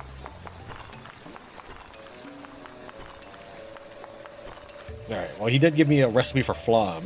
It didn't actually say that we got it, but we'll assume we know how to make it. Okay. Oh, did you just throw it on the floor? Will the game stop doing that? Okay, when you fight the heroes, they actually put platinum coins or items in your inventory. The game can obviously do that. It just... Alright, whatever. Okay, how do I make this? Come on. Need 2 stone and sulfur, and we already mined all the sulfur in the area when we cruised through this place before. It doesn't say it needs a location, so I might be able to just make it... Yeah, just off. Just without a workstation. But I'm pretty sure there's no more sulfur in the area.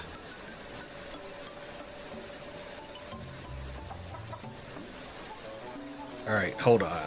I can obviously smash these up with just my pickaxe. I'm gonna walk around a little bit to see if we can find some sulfur, because, you know, if you're doing this quest normally, you didn't play the game for 4 years before that, you would probably use the bomb. So I want to see what the bomb does and all that stuff. And of course record it for posterity. Cool altar of earth. We already have a cool altar of earth, actually. So I'm just trying to find sulfur. In fact, we could try to use our detector for sulfur. Currently the detector is set for statue, but for whatever reason, shrines also come up for statue. I don't know why.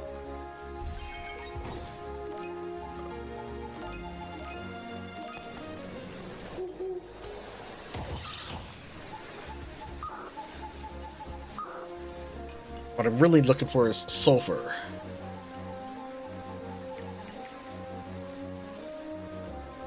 I assume once we get to the mountains, we'll find it. Here's some sulfur, see?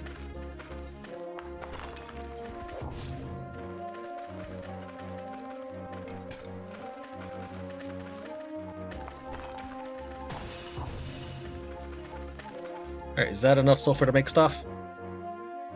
And we can do it out of granite. Why don't we do something that's just a little bit better? Oh, is this all granite? It's probably all granite. It's granite stone. This is an ore. I don't think it's going to let me do that. Obsidian? That's going to make... Oh, that's an ore. Diorite stone. There we go. Alright, let's head on back.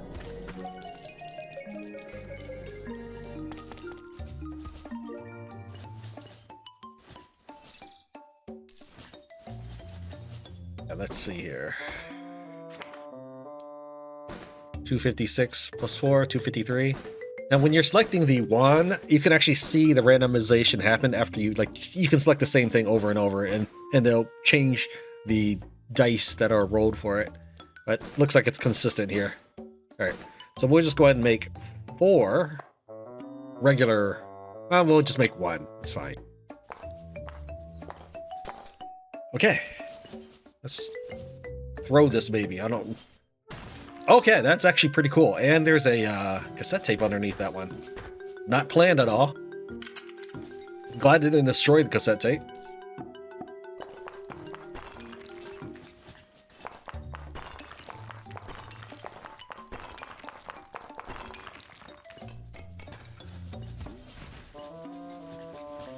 And all this stuff is still here from when we first arrived.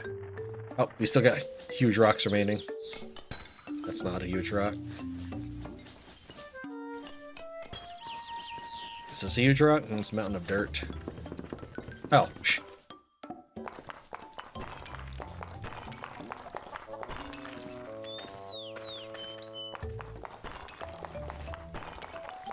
Mountain of esteemed ores. Interesting. One of you guys hop on the cart or something?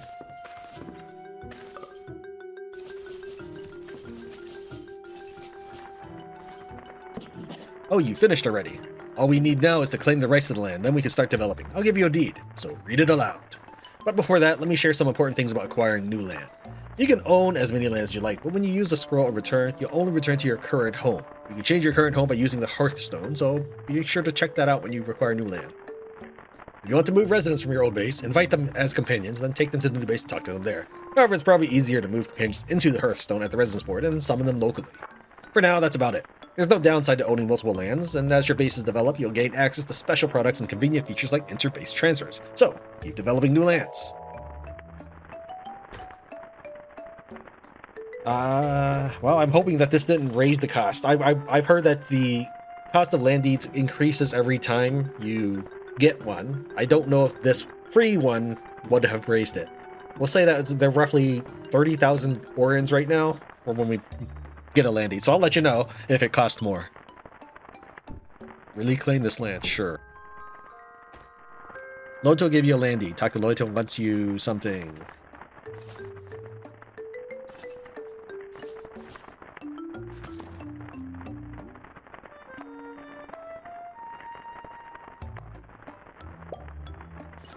Where's the Hearthstone?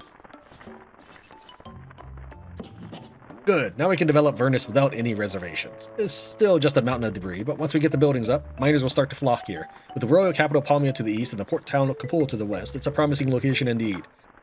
It seems the development is progressing well. Ah, Kettle, you've arrived, and Kuritzia too.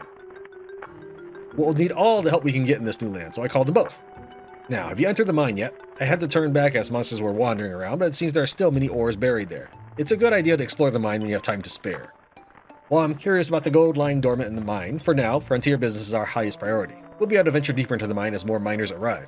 Develop this land and upgrade to Hearthstone. Then report back to me. Ask me anytime if you're unsure how to upgrade it. Well, what are we waiting for? Let's revive Vernus into a lively mining town once again. The development of Vernus has begun. Grow the That song brings back memories. Grow the Hearthstone Vernus and report it to Loytel. Ask Loytel if you're unsure how to grow the Hearthstone. Also, you need to continue conversations with your companions on the quest board.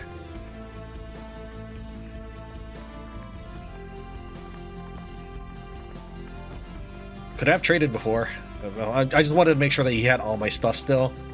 I don't remember the name of things, but I assume this was my stuff. Wait, he had a staff before. Okay, well, I don't know.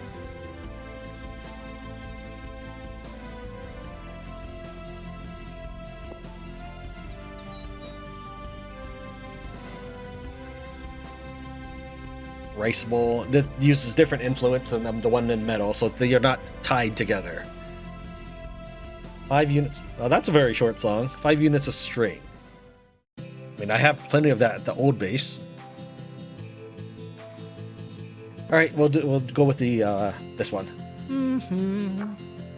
Huh? Where's this cheerful humming coming from? Ah, you seem in a good mood, Corizia. What song is that? Phantom. Corizia, that song. It's Ferris who taught you, isn't it? Azure. Oh, hell, stop. No, I mean, not that your singing's bad or anything like that. It's just that song, well, if that song spreads, it could be problematic. Yes, that song is a lie. Phantom Azure Tulips. Come on, it's ridiculous, isn't it? Even children wouldn't believe in such a flower. Really, it's a terrible song. Loytel, you idiot. Oh, wait, Corizia, don't be so angry. Wait, please. Could it be? Does she actually believe in Phantom Azure Tulips? No way.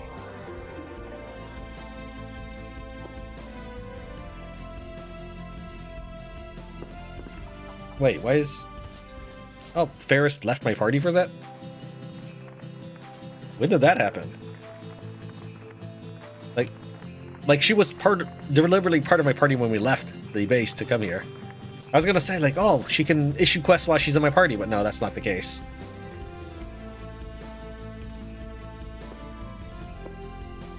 Mini salad. Okay, she probably left the party to move here, I suppose. We'll need to change these attributes as well and get them some beds or something. The next tax payment is in 13 days. Too many crops, or too many plants on this land. Negative 92 fertility. Okay. Well, let's start with growth suppression. We'll probably ramp this up in a little bit here. Actually, maybe with growth boost. Growth of the Hearthstone. We'll do that one.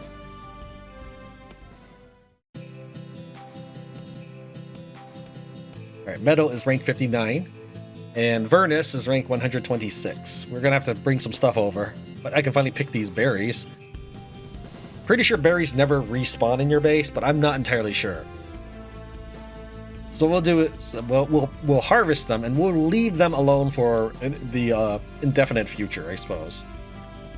We'll also chop down all the trees, which is a little sad to me, because you know you're altering the landscape so that it becomes a featureless, blank place. That's one of the reasons why we kept the meadow, mountains, and the lake in the same region. For example, that's how I'm able to recognize the place called Somewhere as Meadow. Anyways, for us to... Why can't I take out that weed?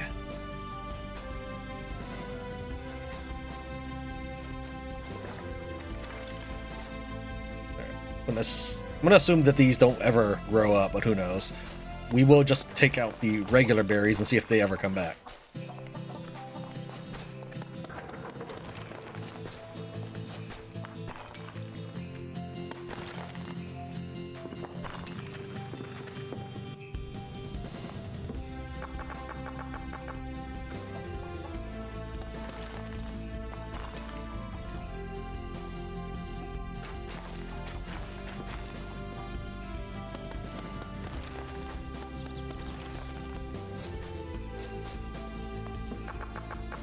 Just cleaning other things up, and I imagine we can use the home board to clean it up, I assume, but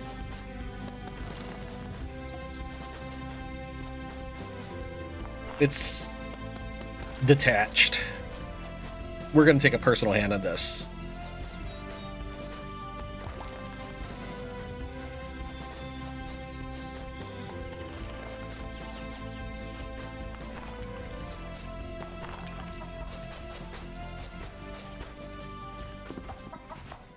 I like how they made an arc around me. Here, hold on to these for me, please.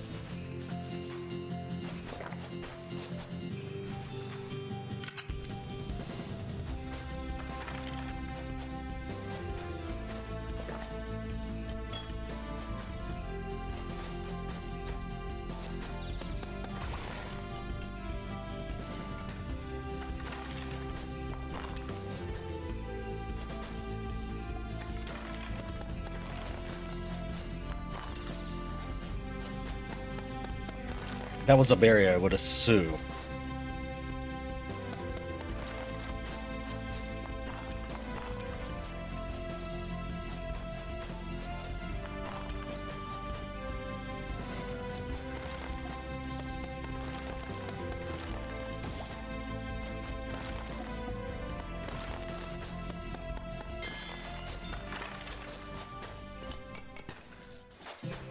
Alright, so my suggestion, not that the developer watches my videos in the slightest, but this song is obviously meant to loop, and you're going to be spending a lot of time in any of your home bases, so maybe instead of having a fade out track, just have it loop.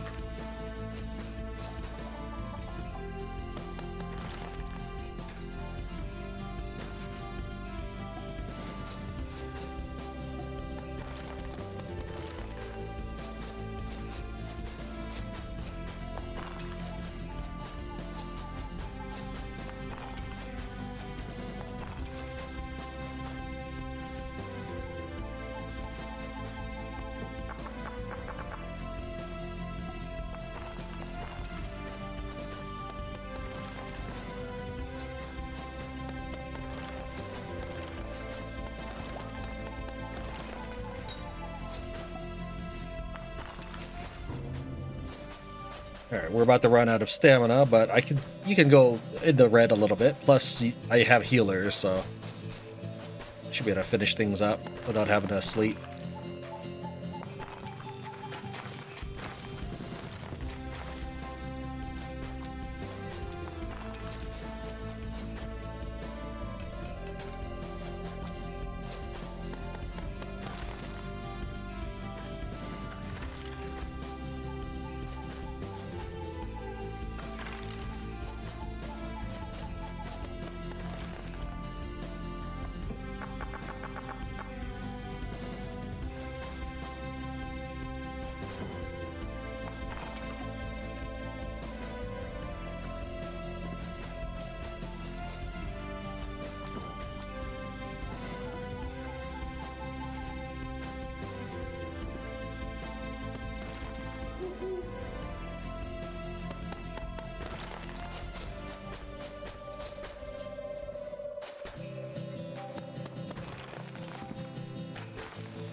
Yeah, place has been cleaned up.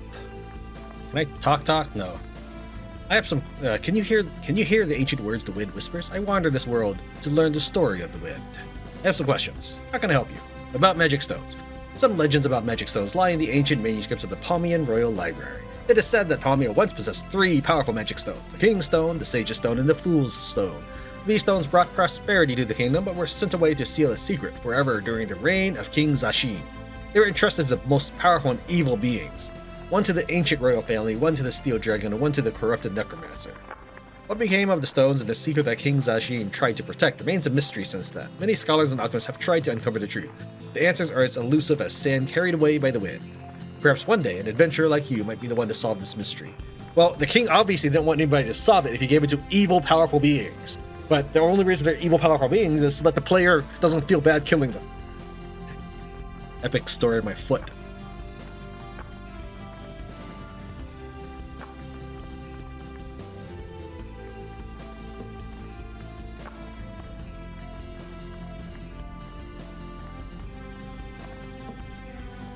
Can you give me advice? I don't know if we've already done all of these, but just in case, we're going to go through it real quick. Good thinking. What do you need to know? Your land feature, and plus it's a review since we are now working on the base episode. Your land features a mystical stone known as the Hearthstone. A spirit stone, according to the ancient covenants, promises the prosperity of your land. The growth of the Hearthstone is crucial for developing your base, as it increases the administration power needed to enforce policies, unlock building modes, and prevents enemies from destroying items at your base. To grow the stone, you need to accumulate its experience points to the maximum. Experience points increase over time even if you do nothing. They can also be increased by shipping items or through specific actions of residents. By regularly shipping unwanted items and hiring mini residents, the experience points will naturally accumulate. Once the experience points reach their maximum, the stone will automatically level up. One thing to note is that as the Hearthstone grows, the strength of the enemies that appear at your base will also increase. If you're struggling with the current enemies attacking your base, it might be wise to enact a growth suppression policy to slow down the stone's growth. Home ranking. Among the furniture installed in your base, the top few most valuable items are designated as heirlooms. Competing for the value of these heirlooms is known as the home ranking. If you rank within the top 125 in this ranking, you receive a set amount of rewards every month, which can be a valuable source of income early on. You can check the current heirlooms as well as your home ranking position and rewards from the home board. Opening a business. Whether you're creating a tourist spot or opening a shop, it's obvious that you can't do business without customers. To attract customers to your base, you need to implement the Open for Business policy. When the policy is active, customers will start coming to your base according to how well known your base is. Most customers will stay for a few days, so if you provide beds for them, you can also earn lodging fees. I have the Open for Business policy book in stock as well, so check my wares if you want it. Running a shop. Interested in running a shop? You can sell items to customers by attaching price tags to the items installed in your base. Unlike shipping products through a shipping box, this method takes more time but yields higher profits. You can easily make price tags at the signboard workshop, so give it a try if you're interested. And while at the workshop, you should also make a good stock sign. When an item sells out, a sold out tag is automatically placed in its spot. If there are other items of the same category around the sign, residents will automatically restock the items for you. Here's a useful tip for you. If you put a price tag on a container with items inside, you can sell everything in the container as a bundle. Once all the items inside are sold, the price tag will be removed. However, you find it troublesome to put the price tag back on, you can leave one unsellable item inside. What's an unsellable item, though? Like a precious item? About tax-free land. There are no disadvantages to owning a lot of land, but simply increasing the amount of land you own won't necessarily double your income. In Mycelia, there is a tax exemption system, and this policy is initially applied to the first few pieces of land you own. You don't need to worry about it now, but remember that it will be difficult to generate satisfactory income from non-exempt land. Currently, only 3 pieces of land can be designated as tax-free land. If you plan to develop tourist attractions or lodging, keep this in mind. Taxes on non-exempt land apply to tourism income, lodging fees, and residential taxes. Shipping and sales of goods to visitors are not affected, so you can proceed without concern. Okay, and we might have talked about all this before, but at that time, we were just exploring the game and we knew nothing about it. At this point, we played for 4-ish years, and I do understand those different things he mentions, like what tourism and lodging are. Residential taxes, I know all that stuff now. Have some questions? No, okay. Anything new? I don't want to buy. That's fine. We can also find those policies at the bookstore, but I have a few of them stocked away as well. All right, let me think here. Well, I guess we just fly back to base.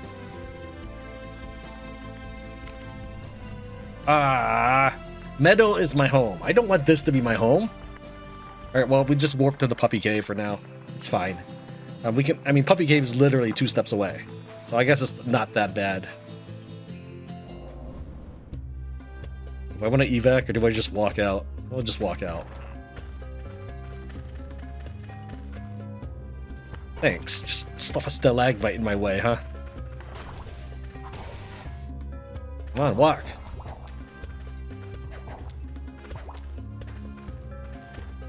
I don't know what that flicker was.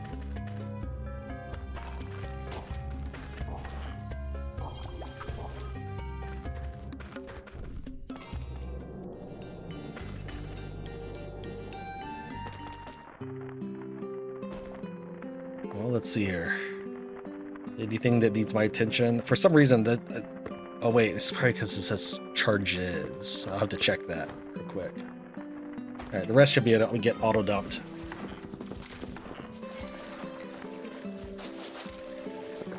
When growing trees and lots, you can't reach the inner ones to water, which is why I was doing cotton in the formation I had planned earlier. But I'm not worried about that right now. So let's head over here. Why is it?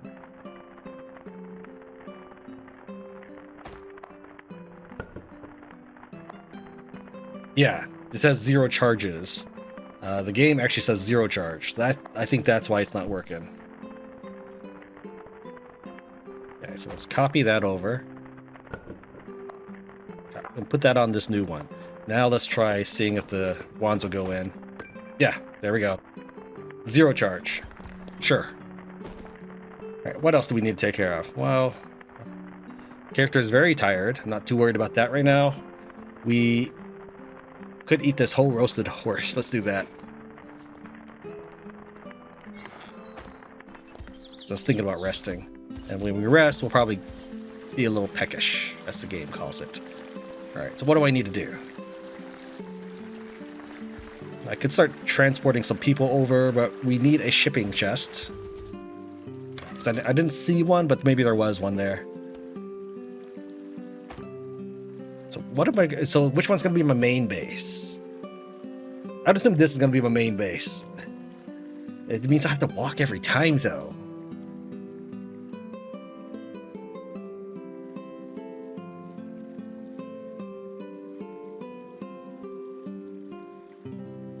Well, let me check something here. Set as your own.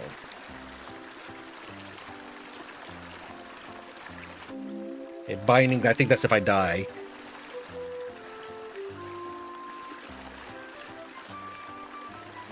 Well, I mean, I want to head back there, but the issue is I need to also return to Meadow from time to time. We'll set this as my home for now, even though I do need to cast return back to go back to Vernus. We'll just walk there, it's fine. Okay, so now, in this case, we'll take this offering box and this cool modern delivery box. We'll take that to Vernus. Welcome back. A lot has sort of happened in Meadow. Let's discuss that. For whatever reason, my power output dropped to 160, which coincidentally is the number you get for a single generator, which is what we have. Yet we have lots of people with meditation, which gives me natural power generation. We should have had energy all this time. We're down to 730, which I thought we were at 760 before, but maybe not. It's not Ferris. She used to be a weightlifter. True. That's why she's our greatest weightlifter in the whole team, because she started the game as a weightlifter. She was that for years until I decided to download a mod. Then I cycled everybody to get new occupations so they could get more skills. Realistically, I already had done half of them, but then I thought I could do it better with a mod. So she's no longer a weightlifter. That shouldn't account for our loss of energy. And her other job is singing. That's mandatory. She can't change that. Loytel, he is a supervisor giving me administration points, and a gardener giving me soil and emergency rations. That's the only thing I can think it is, emergency rations. I don't know. This was in the middle of the day, nobody was asleep, and so yet it can't have anything to do with the policies, because none of my policies have anything to do with power. And I have enough points left over anyways. I have 2 points left to spend, I think, right? Yeah. I don't want to disable one because it says active for a number of days. I kind of want to leave it until we are ready to go to growth boost, which will require an extra administration point, and then we'll switch over. I don't want to cancel one of these right now. All right. So there was so much power shenanigans. I deduced that I have 160 power, I guess. Or, I mean, I deduced that I needed 160 power because I must have 16 refrigerators. And each refrigerator, even if it's the small one or the large one, requires 10 electricity. This thing keeps turning on. I know I've mentioned it before, but notice it says toggle auto light currently off. This means that the auto light function is disabled. It is never supposed to turn on. Let me go ahead and turn these off for now, and we'll see them turn back on before we're even done talking. Alright, what else is there? This thing, oh man. You remember how I said that I might have screwed myself by powering this storage chest? And it started innocently, like 20 megawatts, and as I increased the size of the storage chest, this electricity cost went higher and higher. Wow, okay. The number is green right now, okay? If you pick something up, you can put something back in. The whole thing shifted because it wanted to sort by the value. Let's go by category. Okay, pick something up. I can put it back in. That's normal operation. If it doesn't have power, which I didn't have before. I did not have energy, okay? If it doesn't have power, and it's red, you can't put anything in. Nothing goes in. You can take things out, but you can't put things in. Not with shift click or control click or anything. You have to have power for this. This was the start of my power-hungry nightmare. We do have the ability to create a generator, at least. With that one weird mana crystal we found before, that was the first time we've ever seen it, I have that option. My blacksmithing skill is high enough to do so. I kind of want to hold off, though. Still, it is an option. I just don't know if I'm ready to pull the trigger on that, because I don't know what else mana crystals are used for. They might not be used for anything. But I do need to apparently steal more computers or build them, but rather than... Because, like, a monitor, I gotta get a monitor to build a computer. I understand it, but then that's a lot of steps to go through when I could just pick one up for 1 karma. Okay, what else is there to talk about? Let's see here. We're not bringing in a copy of every table, like the Mason's table or the sculpting table. We'll build it on site, and to that effect, I'm mailing. It's sorted funny. 1,000 birch logs and 1,000 granite stones. The reason why I said it's sorted funny is for whatever reason. Oh, there you go. When you're trying to sort by weight, notice how every time I click, it switches. The game doesn't do that normally. Like if I take these 2 things and sort by weight, see how it's on weight total, just like before? I can click this as many times as I want and it doesn't shift positions. The game is freaking out the fact I'm sending so many things, I think. The reason I'm sending the granite stones is that happens to be what the huge rocks were that we were blowing up. So I thought I'd send in... I also have lots of granite stuff. I also turned out to have lots of birch logs. And the reason I think that is, the oak, pine, cedar, rosewood, those are all logs that don't have a special property. Okay, birch logs have the property of healing and bed comfort. But cotton also has that at a level 4 rate, I believe. This is made of cotton. Okay, level 3 also, apparently. Cotton can be used to make bandages and beds. As far as I know, the only thing that uses healing or bed comfort are bandages and beds. So I don't need that for the soothing aspect. What about the concerning / price aspect? Well, I've been growing Palulu logs for this express reason of raising my price value so that my stuff is more expensive and fancy. So yeah, we don't need either one of those. The birch logs, I guess, have been accumulating because we haven't been burning it up as fuel. I set a fuel signpost on my oak, rosewood, and cedar, and pine, and all that stuff, but not on the birch. So yeah, we're going to take 1,000 of those as well, and then we'll build most of the stuff on site. We already have the tinker's table, the carpenter stuff, I think already there from when we first visited Vernus and needed to replenish ourselves. We're sending over a bunch of beds.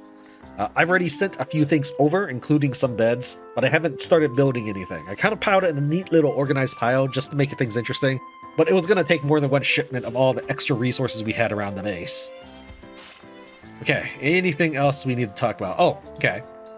I used to have 3 cat towers. We're going to sending 1 cat tower as well as the royal figure of Gilbert, because the cat tower is used for the pet job, and 2, the royal figure of Gilbert is it's a figure, so it is maybe not worth a lot, but he's royal, and he's actually made of silver. I found a silver material hammer in a shrine, that is. I couldn't take it with me, so I had to spin it on something.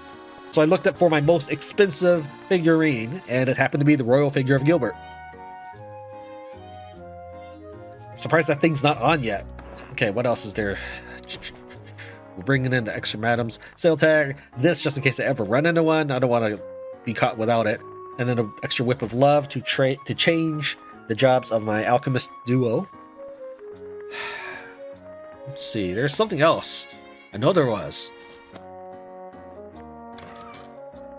Oh yeah, home ranking. The reason I'm sending all this other stuff, and including the things like this magnificent server, which is not the reason why I lost all that energy. I don't know still why.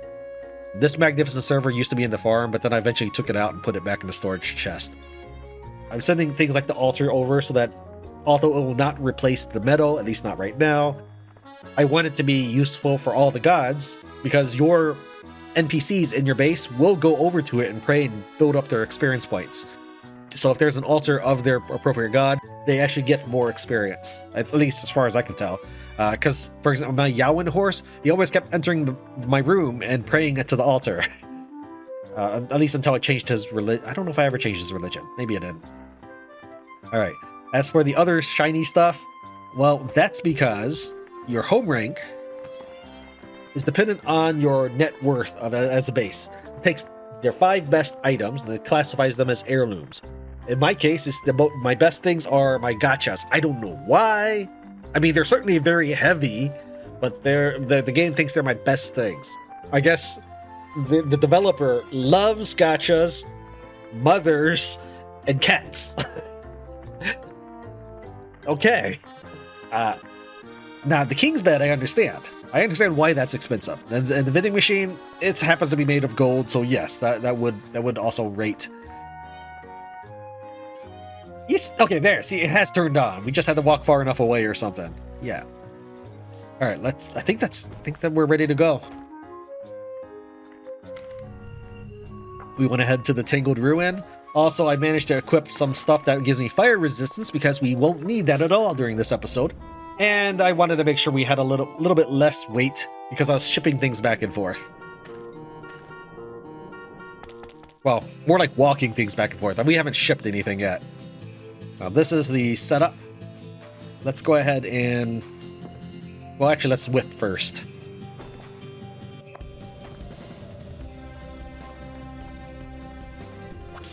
Okay, you've got regeneration, so we're gonna move you over to...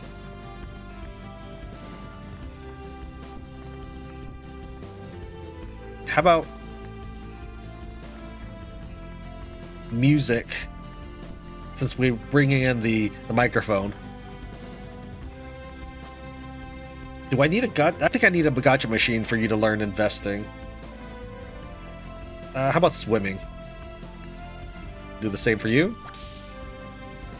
So you need music and investing. So we have a crate of tools. This is stuff that are like the Holy Well of Noyo. I didn't pickpocket. I furniture ticket. I think it's like 1 ticket or something. I don't remember, but it was surprisingly little for what I thought it was worth. But I might be mistaking that for something else. Let's see. This I stole. I think I stole it from from the base with Verna's base. This is a chest of containers, including brewery barrels. Chest of like things that we need. For example, for jobs, singing, gaming, sleeping, which is not just a job, but also what your people need to do. And then fridges. I don't yet have a power source in this base, though I believe we're sending a Wheel of Pain over. The very thing I dismantled from somewhere. Over here we have, I used the control feature to overlap, and then I moved it a little bit so it looks kind of nicely set as 2 different cardboard boxes rather than stacked vertically on each other. But it has both expensive decorations and lesser decorations. Expensive decorations like the Grand Cross of the Goddess. This thing is humongous. It's only made of oak though. If I find like a gold hammer, maybe that'll make worth a lot more. There's the royal figure I was talking about. Magnificent cellos. Really worth something as well, if that's not sarcasm. And then lesser decorations. So this is all stuff that I don't know how good they are, but it'll at least jazz up the base a bit. Then we have a bunch of wines so that we can sell them, raising the level of this place. Let's make sure we are set those policies, by the way. Growth boost is set, yes. Masterpiece truck. What oh, those things that are on the rails. Those are trucks. Okay. And we're at rank of 127.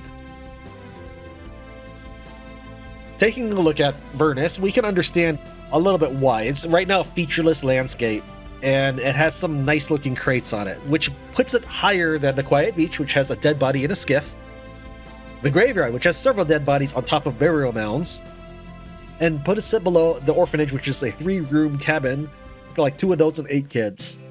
I don't know why we're so low, though, compared to the Orphanage.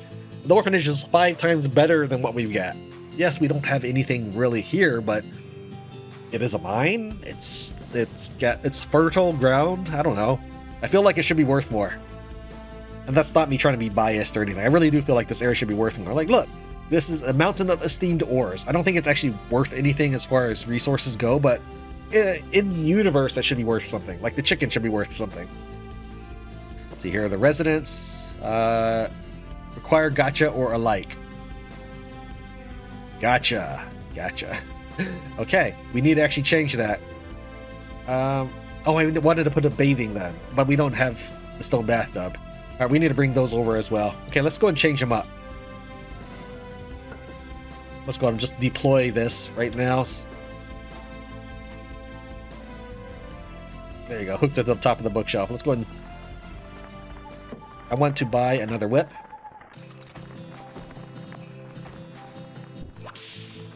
And we're gonna make you... Well, what was it before? I want to avoid things we don't currently have. Oh yeah, it was singing. Let's give you singing and cooking. How about cooking? Can you do cooking without messing up? Singing and cooking. All right, now let's take a look. Do we have everything? You need a farm sign. Did I bring a farm sign? I don't know if we did.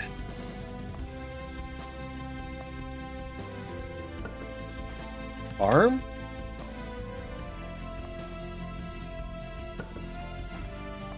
It's not in essentials. It's a lesser decoration. There we go. Alright. There you go. Okay, everybody's at least working on something. Now they all need beds. I have a vision in mind for this place. Whoops, I didn't mean to sing. No, I'm gonna die from my... Oh, no, I can't cancel it. Alright, I stole a bunch of futons. Actually, one of these is different. One's made of sapphire, the others are made of cobalt. He already just settled in. I literally just planted that, and before I even walked off, he already settled in.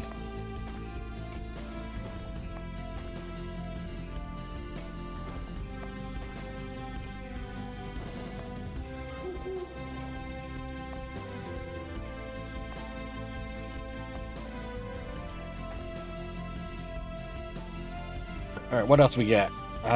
We got a well. Oh, that was not what I was trying to transfer. Can't, you have to throw it. Using that. I mean, I could just grab everything as one go. I just worry that I will end up dying with how heavy this thing is. So it might just be best to go slowly. Yeah, see, just picking that up, 34 damage.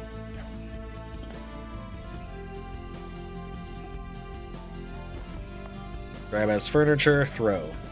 Oh, almost hit that dude. Okay, we'll plant the well here. I kind of like the look of it here. Maybe more down this direction.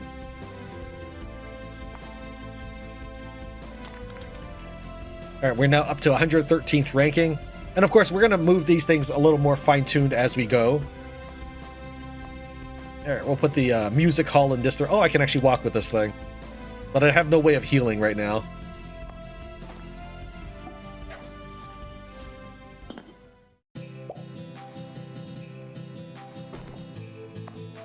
Grab his furniture, and we'll just plop that down there. Now up to 100th ranking. Let's see here. Why don't we get some more expensive decorations out? How about this one, the Grand Cross?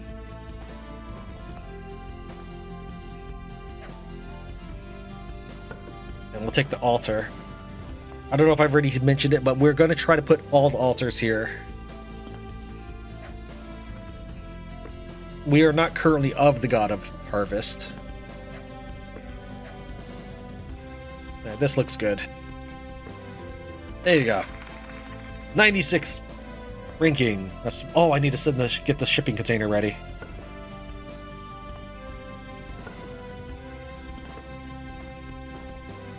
Offering box. So like that. that. Take this first 2 boxes of wine.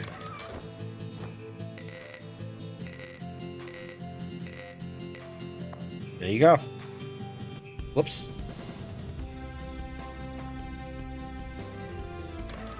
Oh, interesting. Okay, I can roll with this. Yeah, let's get some more containers ready then. So yeah, although they were linked, and I suspected as such, I didn't realize. I wondered if they would be linked across zones, but yes, they absolutely are. We need containers. This one. And using my control method that I have made a short for, we'll just place them all in this spot right there. And then we'll open this up and then just shove everything into one of these crates. We'll start with the bottom one.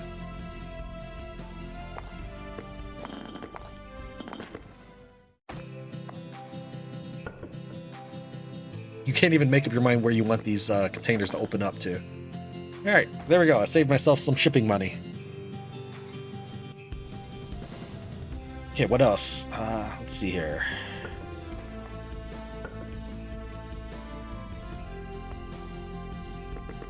I mean, we could start setting up more of the beds.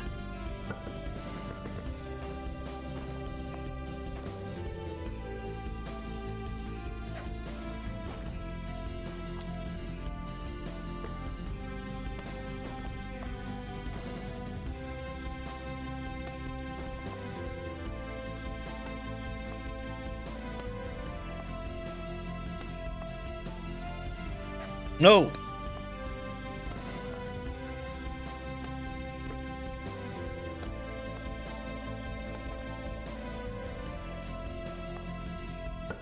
Okay, we don't currently have any way to power this, but we'll go and set up some of these things. Did I not bring the camp? Oh, it should be in lesser decorations. Yeah, I like my setup for this. All right. So the way I did it in my original base was that I grabbed the stone circle and then I put it down and then I put the bonfire on top of it. But now with my control method, I can just do that. Well, I'm going to move it down just a little bit. Yeah, there we go. I don't know if I actually moved it down at all, but that definitely looks centered enough. So it's technically on the same layer. If you're familiar with Photoshop and Paint.net kind of stuff, it's on the same layer. So now we'll do the Maniac stove, and there we go. To put it in perspective, it's probably it's the Maniac stove, the bonfire, and the campfire thing are all on, say, ground level because they're overlapping. If I didn't, then this would be up to level 4. This computer, which I'm not going to put here, but I just wanted to put it as comparison. All right, again, this stuff here is just to let people get to work. Oh, I didn't know I could turn the computer in that direction. There you go. Oops. And we don't currently have anybody with these jobs, but, I mean, might as well.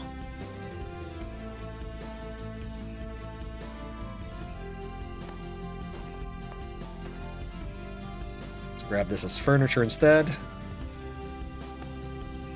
I don't like let's move it over a little more.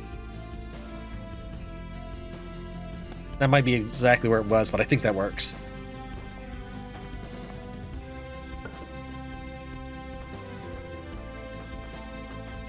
We also brought a tax box. I had 3 tax boxes in my original base.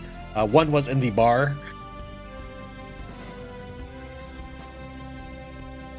Let's see, let's put the fridges down here for now. Let's just put them all overlapping.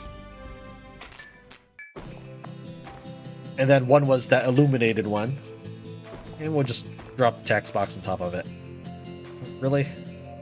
Maybe. And we'll put the tax box over here for now. Get some bunk beds.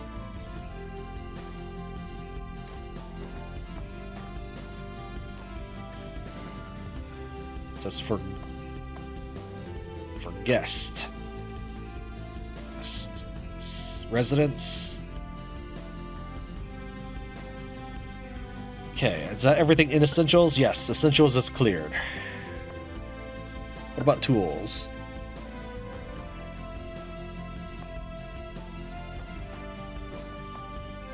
Now, we already have a quest board, but I feel like having a second quest board will make things easier. Because, you don't always have to run over to that spot. So we'll put you, like, right here or something. Okay, this was me turning off elevation, so I think, like, right there. There we go.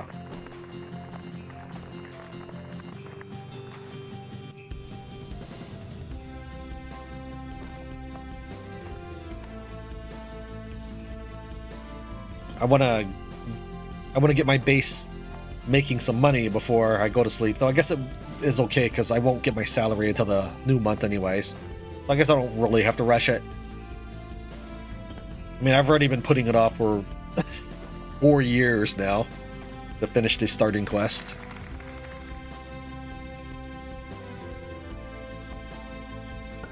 Okay, tools is done. Let's see here. We have another altar. The witch pedestal. We'll get some knights.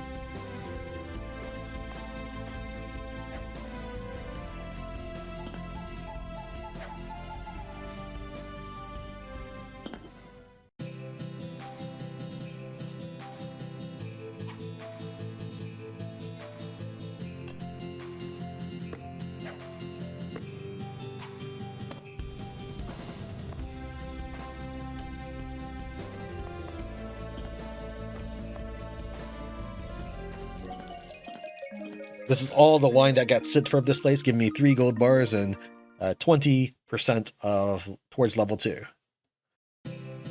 Remember that my metal is still level 1.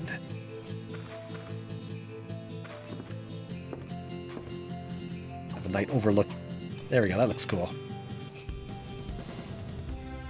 I feel like this area kind of reminds me of Final Fantasy Tactics, or Ogre Battle Tactics, so that is. Tactics Ogre, that's right. There we go. Alright, oh, we should start this is the second shipment. Wines 3 and 4.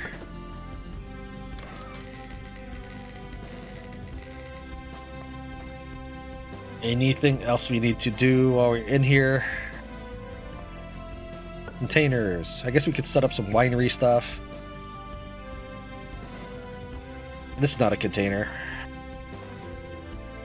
I happen to have an extra loom around. I'm not sure why, but I did happen to have one. Put it here for now. I don't know where they really go. See, that's empty.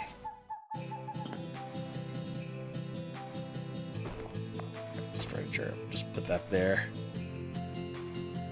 We do want to have a bookshelf actually available to us because that is a research job item. Wheel of Pain.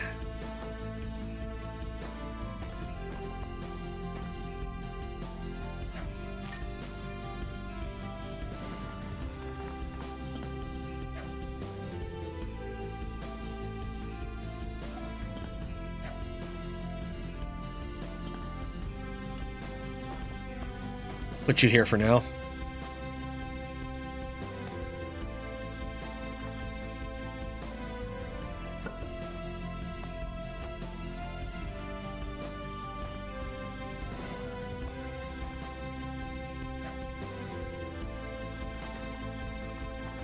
All right, barbecue table.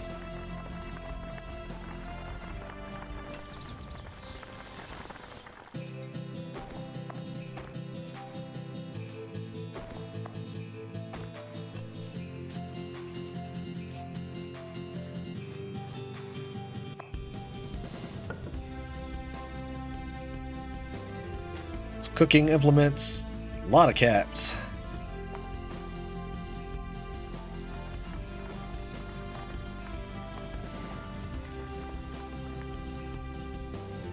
That mountain's getting kind of crowded. I'll move some of this stuff around.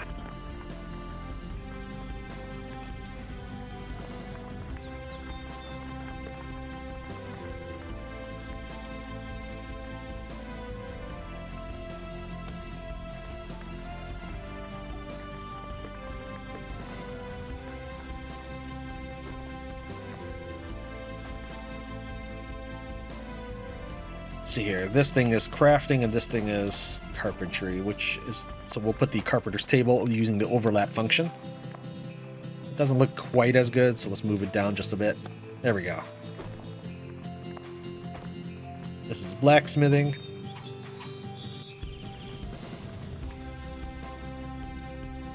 There, that looks good.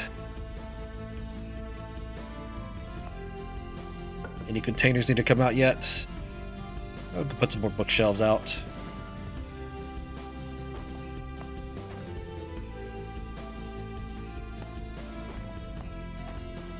Overlap that.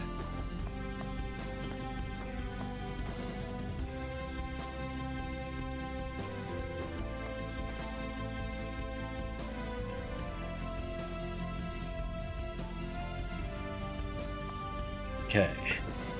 This fountain is just way too much. I'm not going to try bringing it right now. I want more health before we do that. But let's go ahead and bring some other stuff out.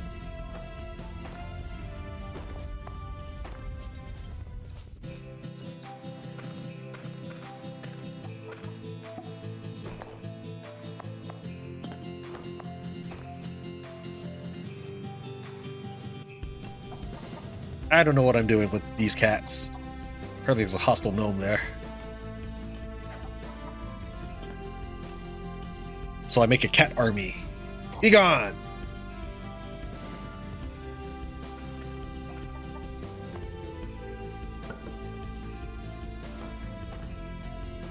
We definitely don't have energy for a server, but let's just put this next to the anvil.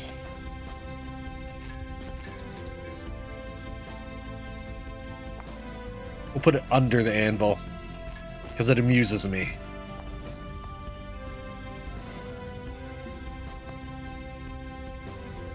Okay, this is set to off. Turn that off on auto light. I don't know if auto light means it's going to consume lumber or not. Right, that's all that from the magnificent big crate. That's all from tools.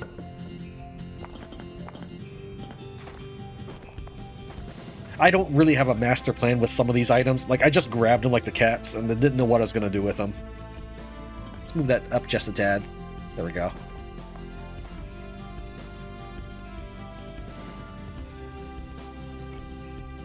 Can't even see it because it's too high. I guess we'll go with that. But we'll move it back a little more.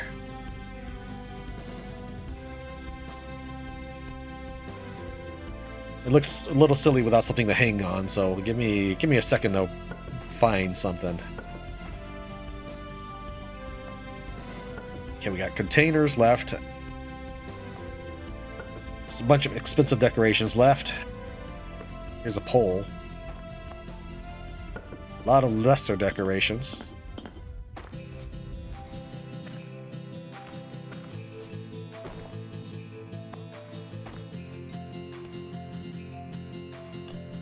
Why'd you float?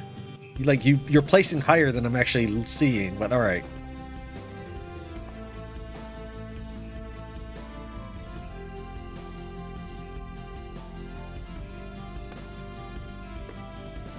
There we go. That looks not too bad. It definitely does not look great, but it's not too bad.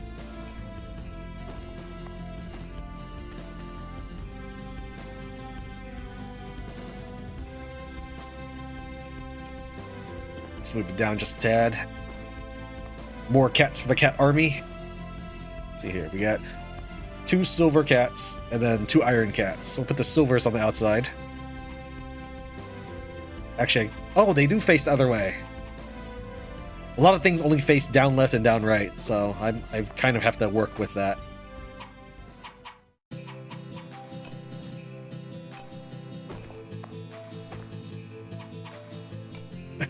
I don't know what I'm doing. Let's see, didn't we bring a pedestal? Yes. Can I take all of that?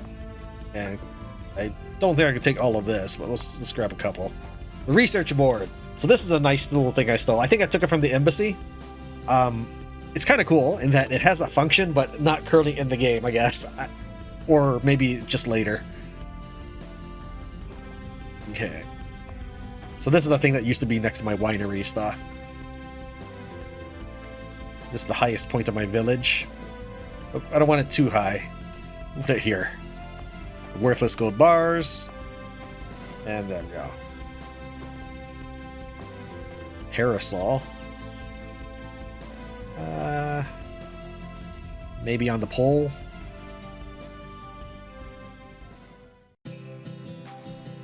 Have to remove the balloons for that.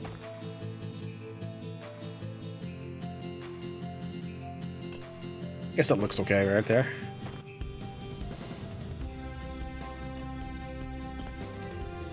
There you go. It was on top of it, so I can change that by shift moving it down and then altituding it up using the mouse wheel. Although it'll look like it's the exact same spot, that's without taking into account overlapping and height of the game. I think all of these are empty, right? Yeah, empty. Okay, no, that still has a couple things in it. This is empty for now.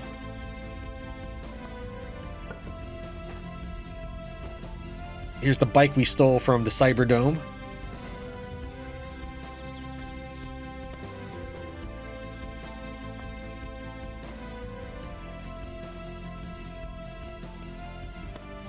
It's not really for actual goods, but I just wanted to take it because I'm not using it right now.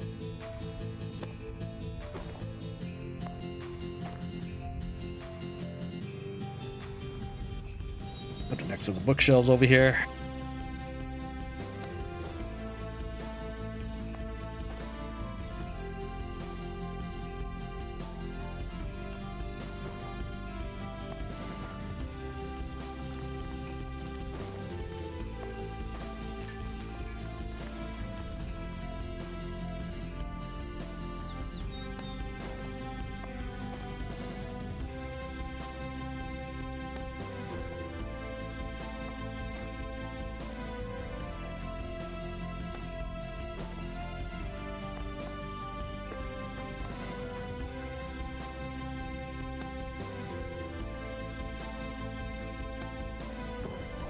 Whoa! Okay. I forget that I'm in summoner mode.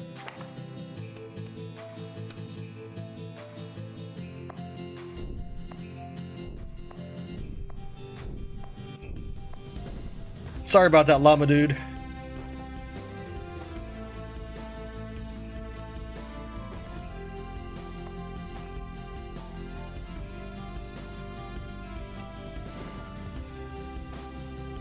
You know what? You can be the first meal we cook here.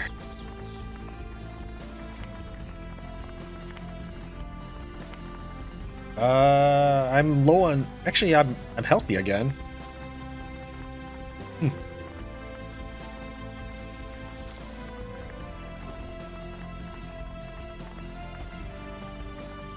Oh, that reminds me. I have some cookies for you guys. I don't know if they'll eat it.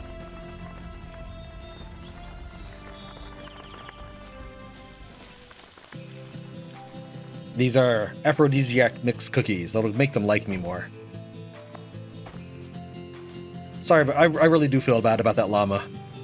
Or alpaca, whatever it was down there. I'm trying to put this down, grab his furniture, that's probably why.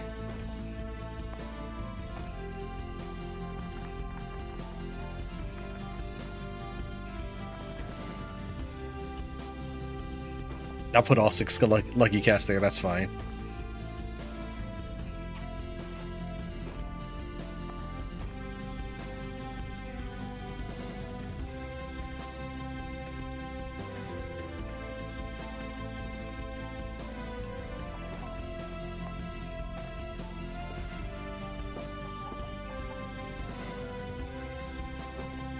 Oh, do you need a wall? Is that why? Alright, it's not letting me place it because I need a wall for it.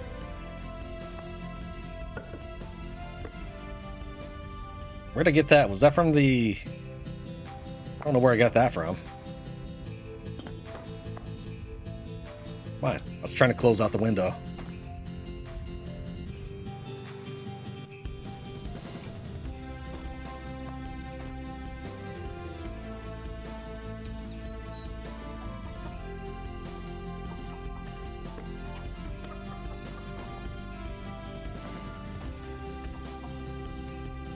I don't really plan on farming there. I just want to slap it down somewhere.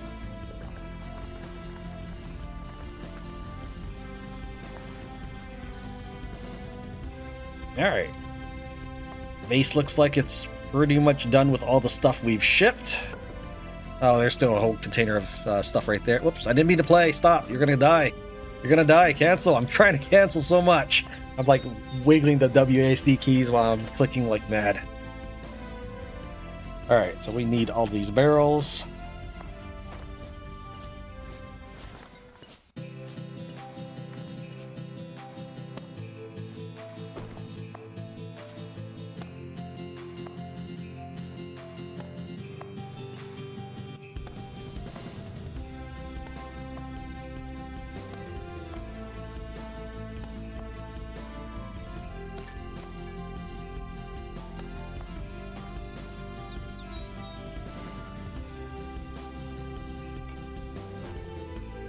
I might move them over. Oh, did I bring an extra barrel? I must have. I might swap those positions. We'll see.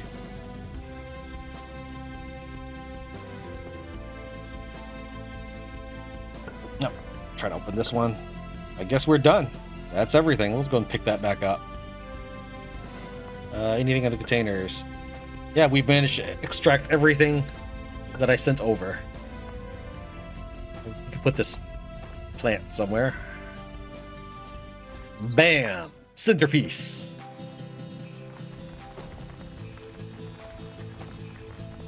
Dude's been awake for like 3 days.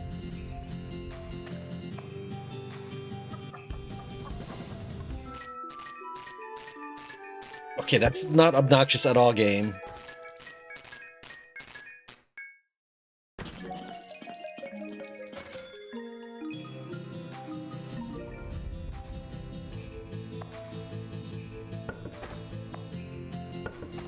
Trying to get number 6.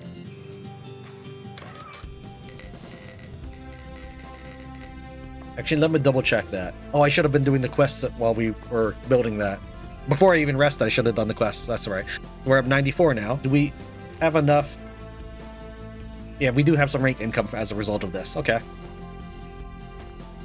But yeah, I should have been doing this before I continued building, or before I went to sleep at least, so we could continue the quest line. Because I'm assuming that it says here you need to continue conversations, and the conversations don't seem to happen one right after the other.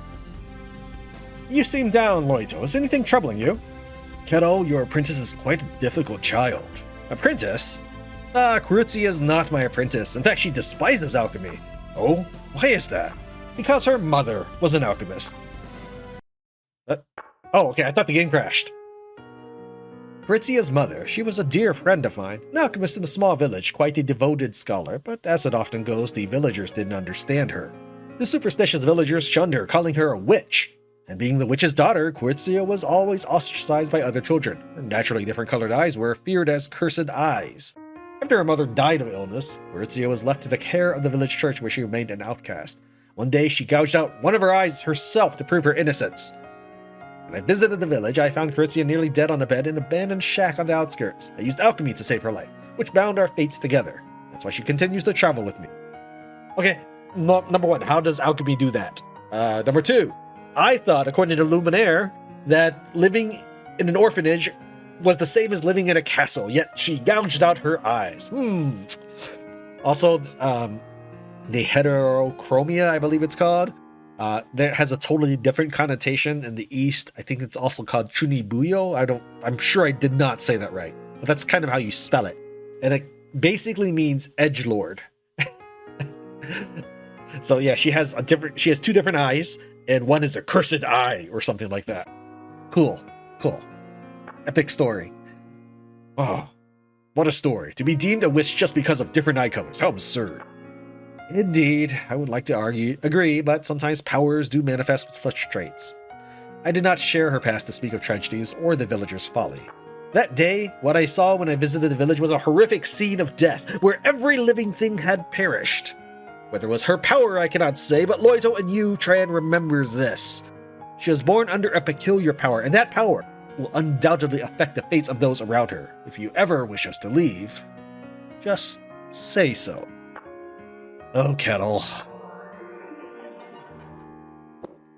Yeah, we don't have... Alright. We got some time to kill, I suppose. You made a pack of soybeans? Okay.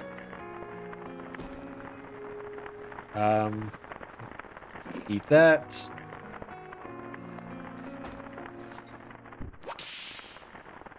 Okay. How about... Oh, we need bathtub for washing. Okay.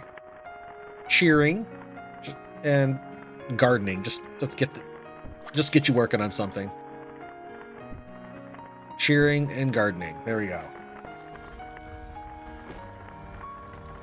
As for all this stuff, I don't know what we're doing. Oh, did you seriously litter already? We have no littering policy, right? Oh wait, I didn't bring the thing.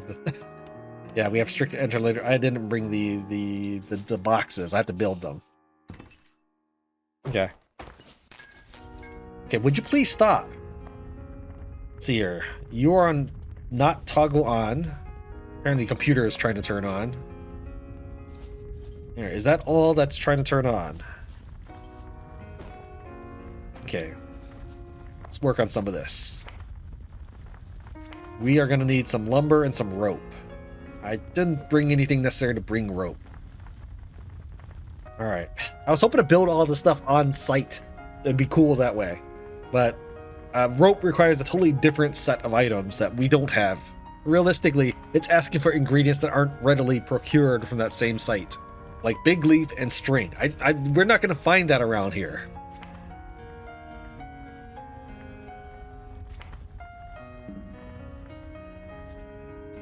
Alright, let me think. Anything else we need to do? Okay, for now, I guess we just chuck things here. There you go. Done. You can hold on to all that. I don't think you ate my aphrodisiac cookies, did you? No, you didn't. Okay. Well, we have to wait for the next dialogue, I think. So in the meantime, why don't we just go ahead and head on out. Too bad I can't just hop on this and get going. I'll dust it. But I have some plans in mind. Let me think here. I spent a lot of time preparing this next set. Let's see. I'm just trying to figure out... Oh yeah, I did want to try to move this. This is mega heavy. Oh, there's that one thing.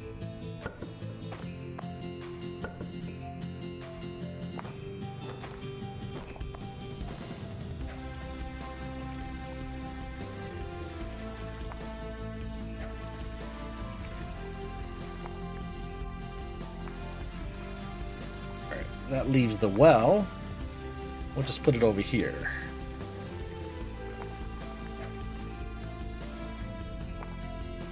That looks good. Try to rotate it. Okay, and we've placed all the things. Get ambushed right away. I don't have my army with me, as this Shiba dog chases me.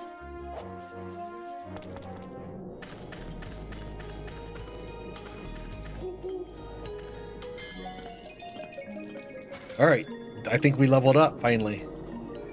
Well done, your Hearthstone is growing. Yes, this mysterious stone actually grows, and as it grows, your base receives various benefits, like an increased maximum number of residents or new policies. Some enemies can use elemental attacks to destroy your items and equipment, but if the stone levels up, it can even prevent that within your base. The stone grows automatically through shipments and the passage of days, but beware, as the stone levels up, the danger level of your base also increases, meaning stronger enemies will appear. You can use the growth suppression policy to stop the stone's growth. If you're struggling with the enemies currently appearing at your base, it might be a good idea to use this policy to halt the growth for a while. I mean, I assume I can defeat this imp on my own.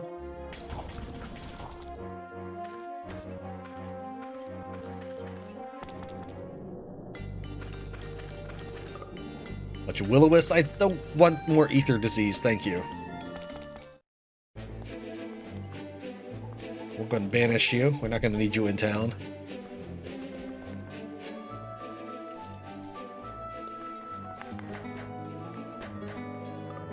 There's only a couple people that I don't have the likes for yet, because I talked to everybody. Everybody loves us here. We're gonna need lots of food. You know what? Let's just go ahead and buy this. That's fine.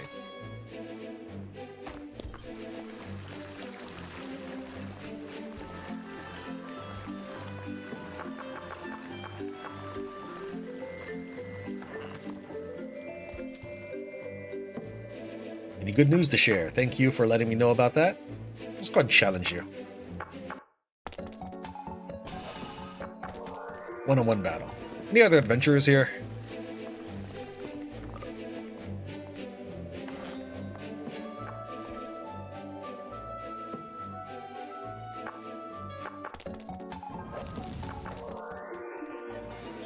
Trying to see there. I'm just looking to see who I don't have favorites for. I thought there was somebody in this area I didn't have, but it's hard. Yeah, it was him. You can't tell because the spell takes over that section. That was just all sorts of bad right there. We need to identify something. You didn't identify anything, did you? Oh, you did. There was a citizen just there. You're hiding behind the bushes. Yeah, I'm trying to collect everybody's favorites. Mercenary in here should be one.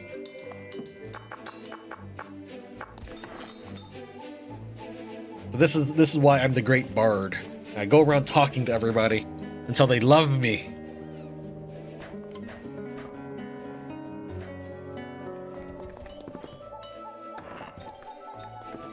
Okay, should have all three of you. The mercenary was the last one.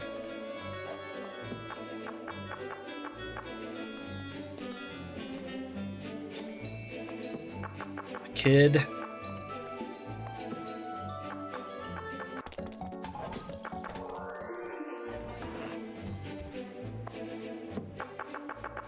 Okay, that one went pretty well. Nobody in here, right? Yeah. And nobody in here. I have her. Have all of you, don't I? Yep. This elder. And the person in the alleyway, I don't have her. She's asleep. Yeah, I still don't have her.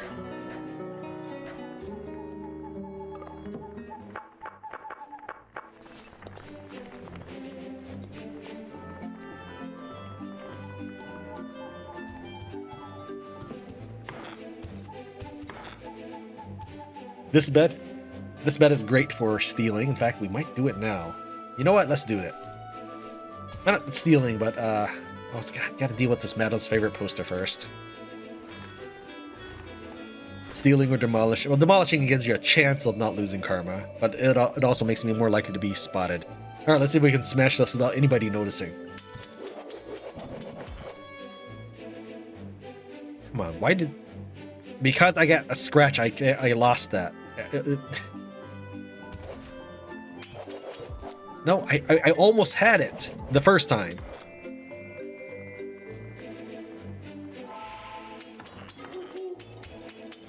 There we go.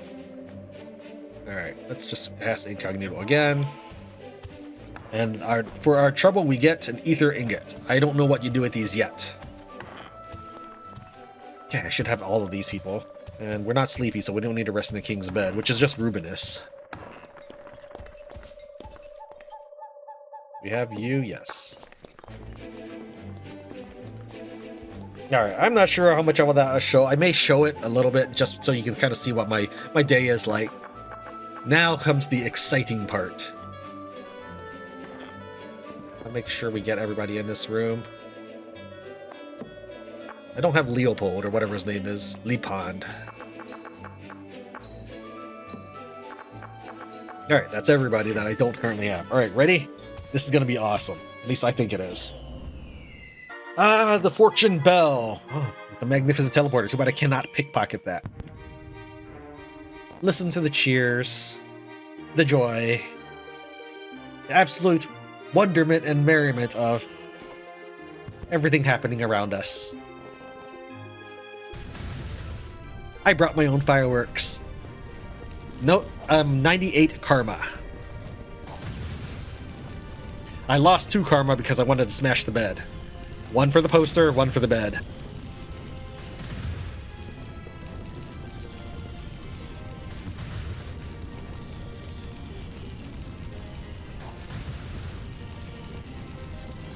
Oh, that person dropped a staff. I'll take that.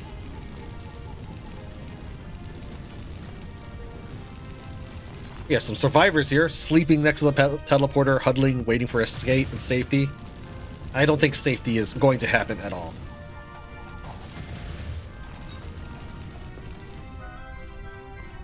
Hey, got any good news to share?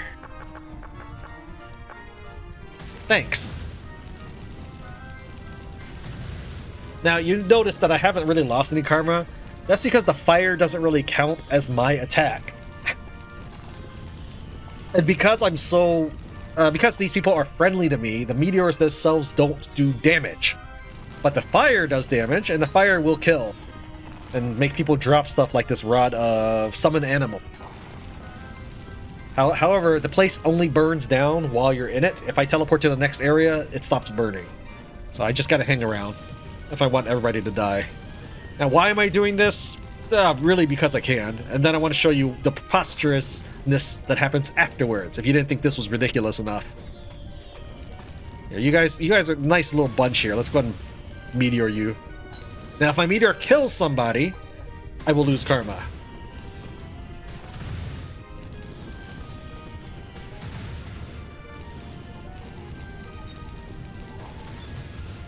Okay, it's like that person that died to a meteor right there. I lost 5 karma for that right there.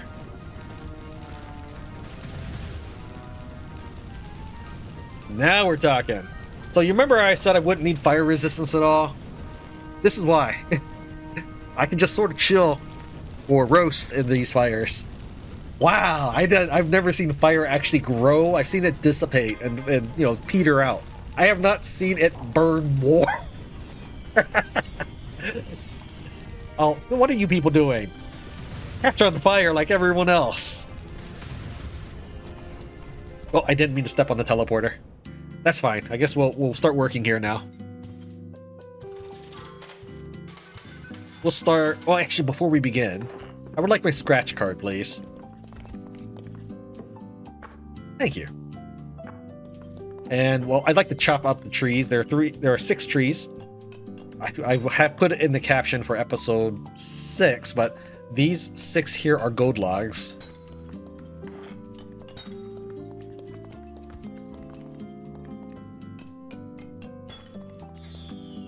And there's a generator room up there. If you run out of generators, you cannot teleport out of here. You're gonna have to use like recall or something. And these 2 trees down here are straw logs.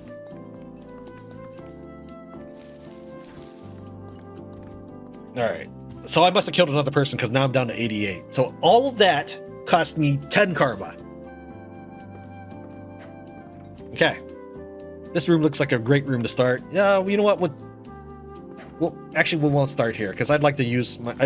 while I recover my mana later, I would play music for the adoring crowds. I must have destroyed an object because I lost 1 karma for somehow.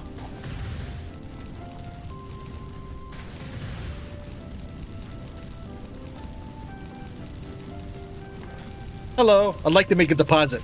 Have meteor!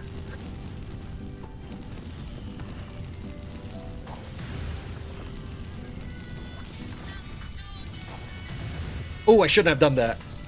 But I won't be able to teleport out of here. That's okay. It might actually survive? Who knows?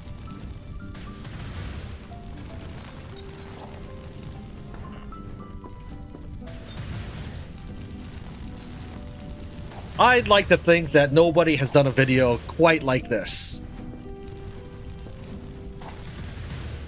Still high karma. Hello.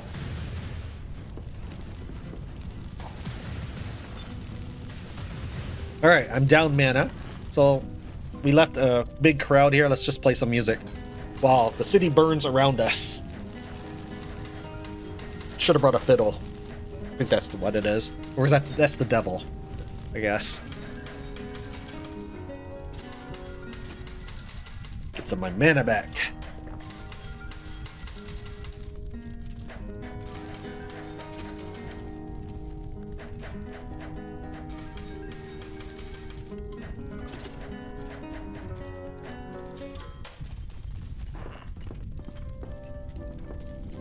Hello. Are you having a good time?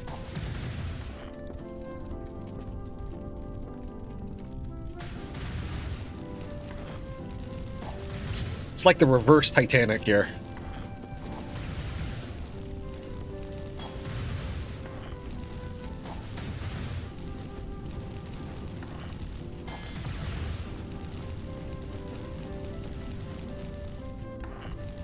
I like that my loot is bound to the 8 key, just like my meteor spell. One room gets meteor to the face, the other room gets loot to the face.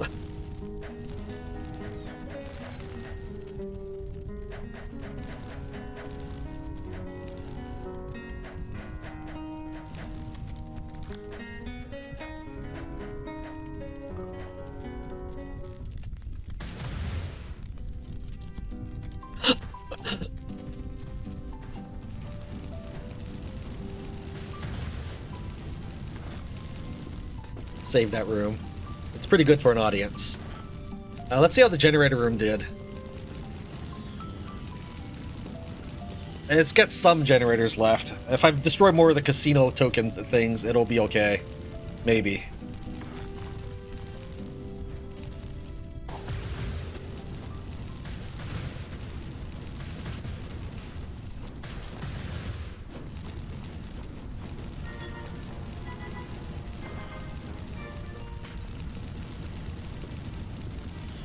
Oh, I burnt one of the beds. I meant to steal that one.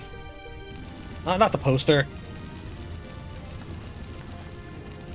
Yeah, this is where the other place with the 2 beds were. This and the Cyberdome is a good source of beds.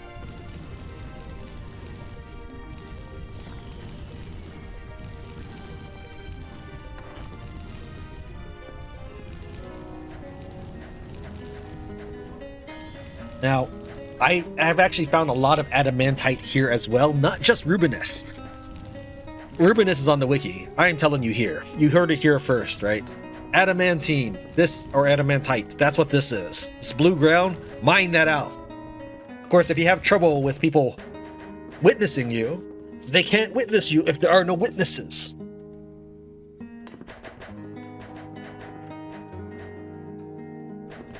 Now, did I need to do all of this just to extract that adamantite? No, that has really nothing to do with it. I was going to burn this place regardless. I just happened to find it while I was making preparations.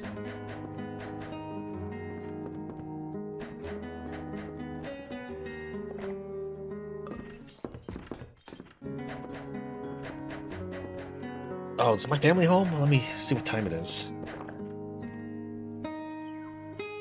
Yeah, they must be home. Alright, give me a second. I have to AFK for a moment. They'll think I'm mad.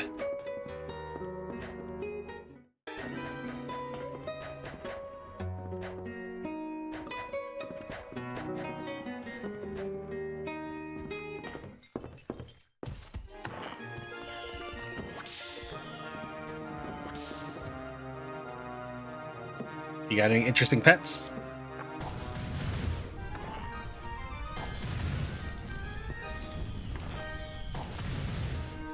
So I'd like to point out that losing that quest where I was bringing the chessboard to the Cyberdome, and I ran out of time just like 3 steps away from the Cyberdome. That was 15 karma loss.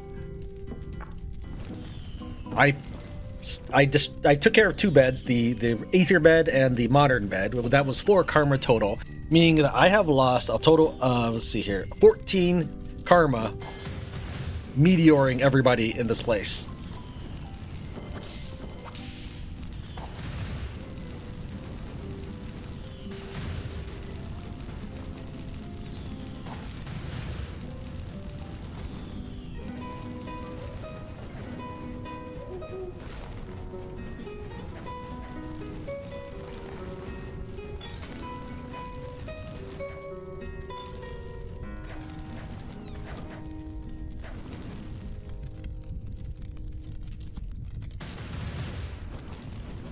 It's ending things with a bang.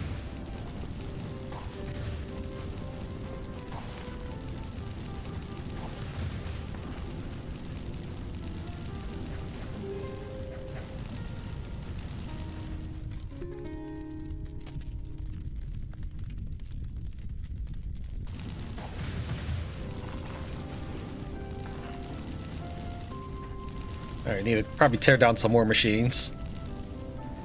Gotta wait for my mana. Alright, let's go and really densely pack that in here.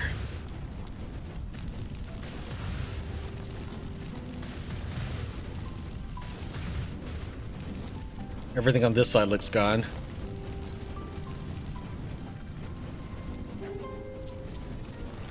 Ah!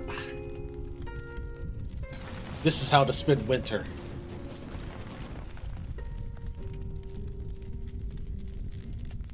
You could say that my songs are on fire. You knew that was coming.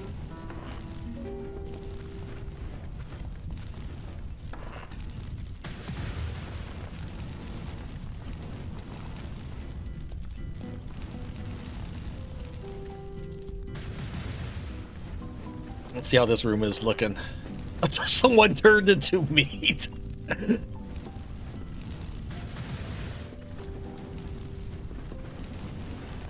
This is why I had to dismiss my party. No, I wouldn't mind pickpocketing this bag.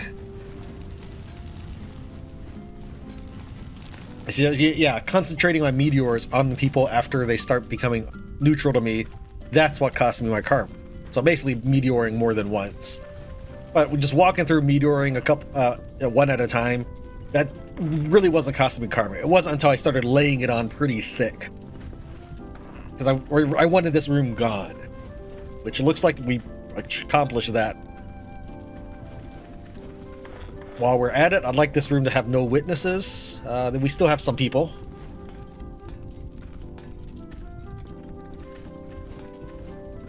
Okay, this is good. So let's go ahead and mine that up right now. Adamantite. I gotta take that down. Probably have to demolish the basketball goal. Whoops! That one was unintentional. Good thing that fire doesn't hurt me, but it will burn my adamantite a little bit. I can get some ash floor out of it. Not 100% sure how good this, how much use this will be, but we can go and take it with us anyways.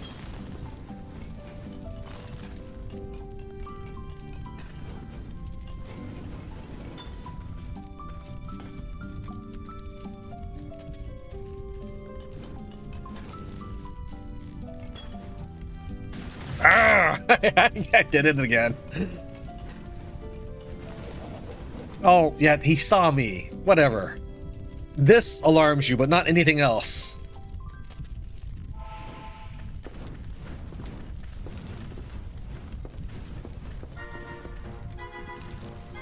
And of course, if you need rubinous, the walls are made of that. So yeah, the miniature's okay. Actually, maybe we did need a bathtub, actually.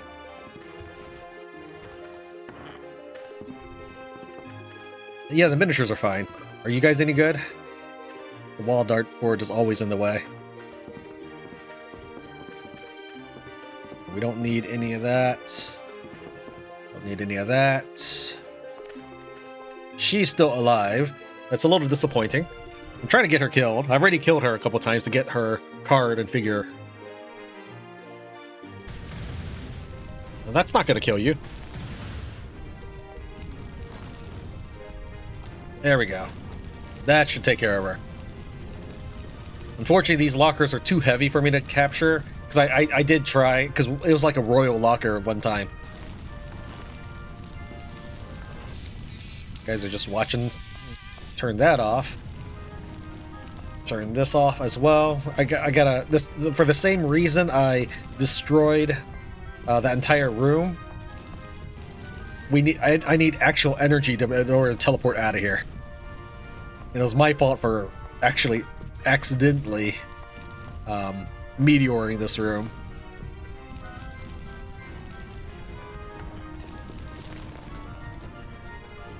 Alright, is she gone? I think so. Doesn't look like she left anything behind, though. Oh, there she is. I'm not sure how bad she's hurt. She doesn't really seem like... She seems like she's a champion. It's not bothering her that much. Alright, I think we're pretty much done here.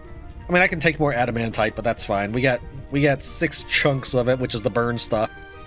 And 4 pieces of adamantite. Again, the whole point of this was never to actually mine it out. I just wanted to talk about it while we were here. There's a couple more people in this room anyways.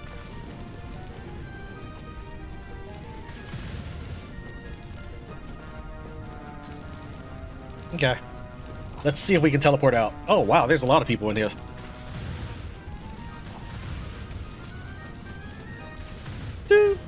Doom.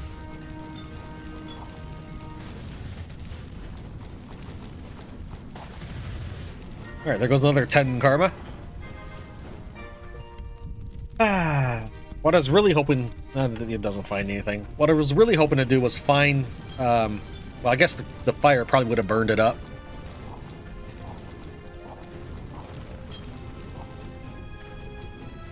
That room is nice and toasty.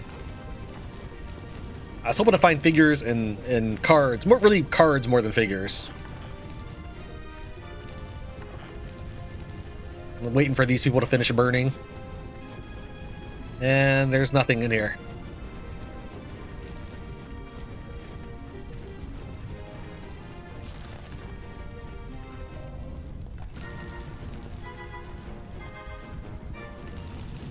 So, these crim and stuff is still good steals.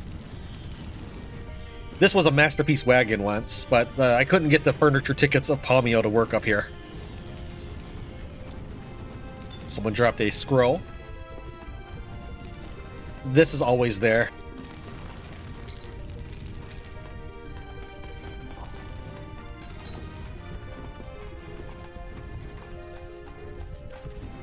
Okay. All right, that was a success. I'll wait for all the fire to go away. So we'll tune back in once that happens. So I don't want the fire to still be here when I return. The place started raining, so that should put out the fires pretty fast, I assume.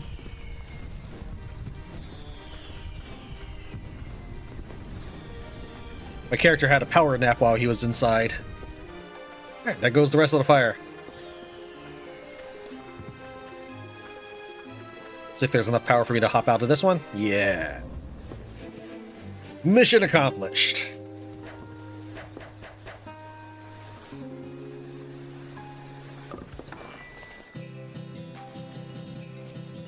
Yeah, let's check the quest board. Whispering.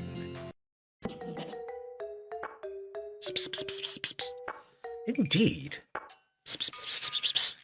Oh my. Hello, Lady Ferris. Oh, Lord Loytel. We were just talking about you.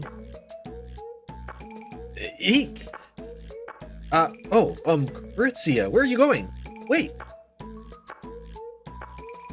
Loytel. To say eek upon seeing a young girl. No, I didn't mean to, but I recalled the story of her eyes. You've heard it from Kettle, haven't you? I think she dislikes me. I might just drop dead one day.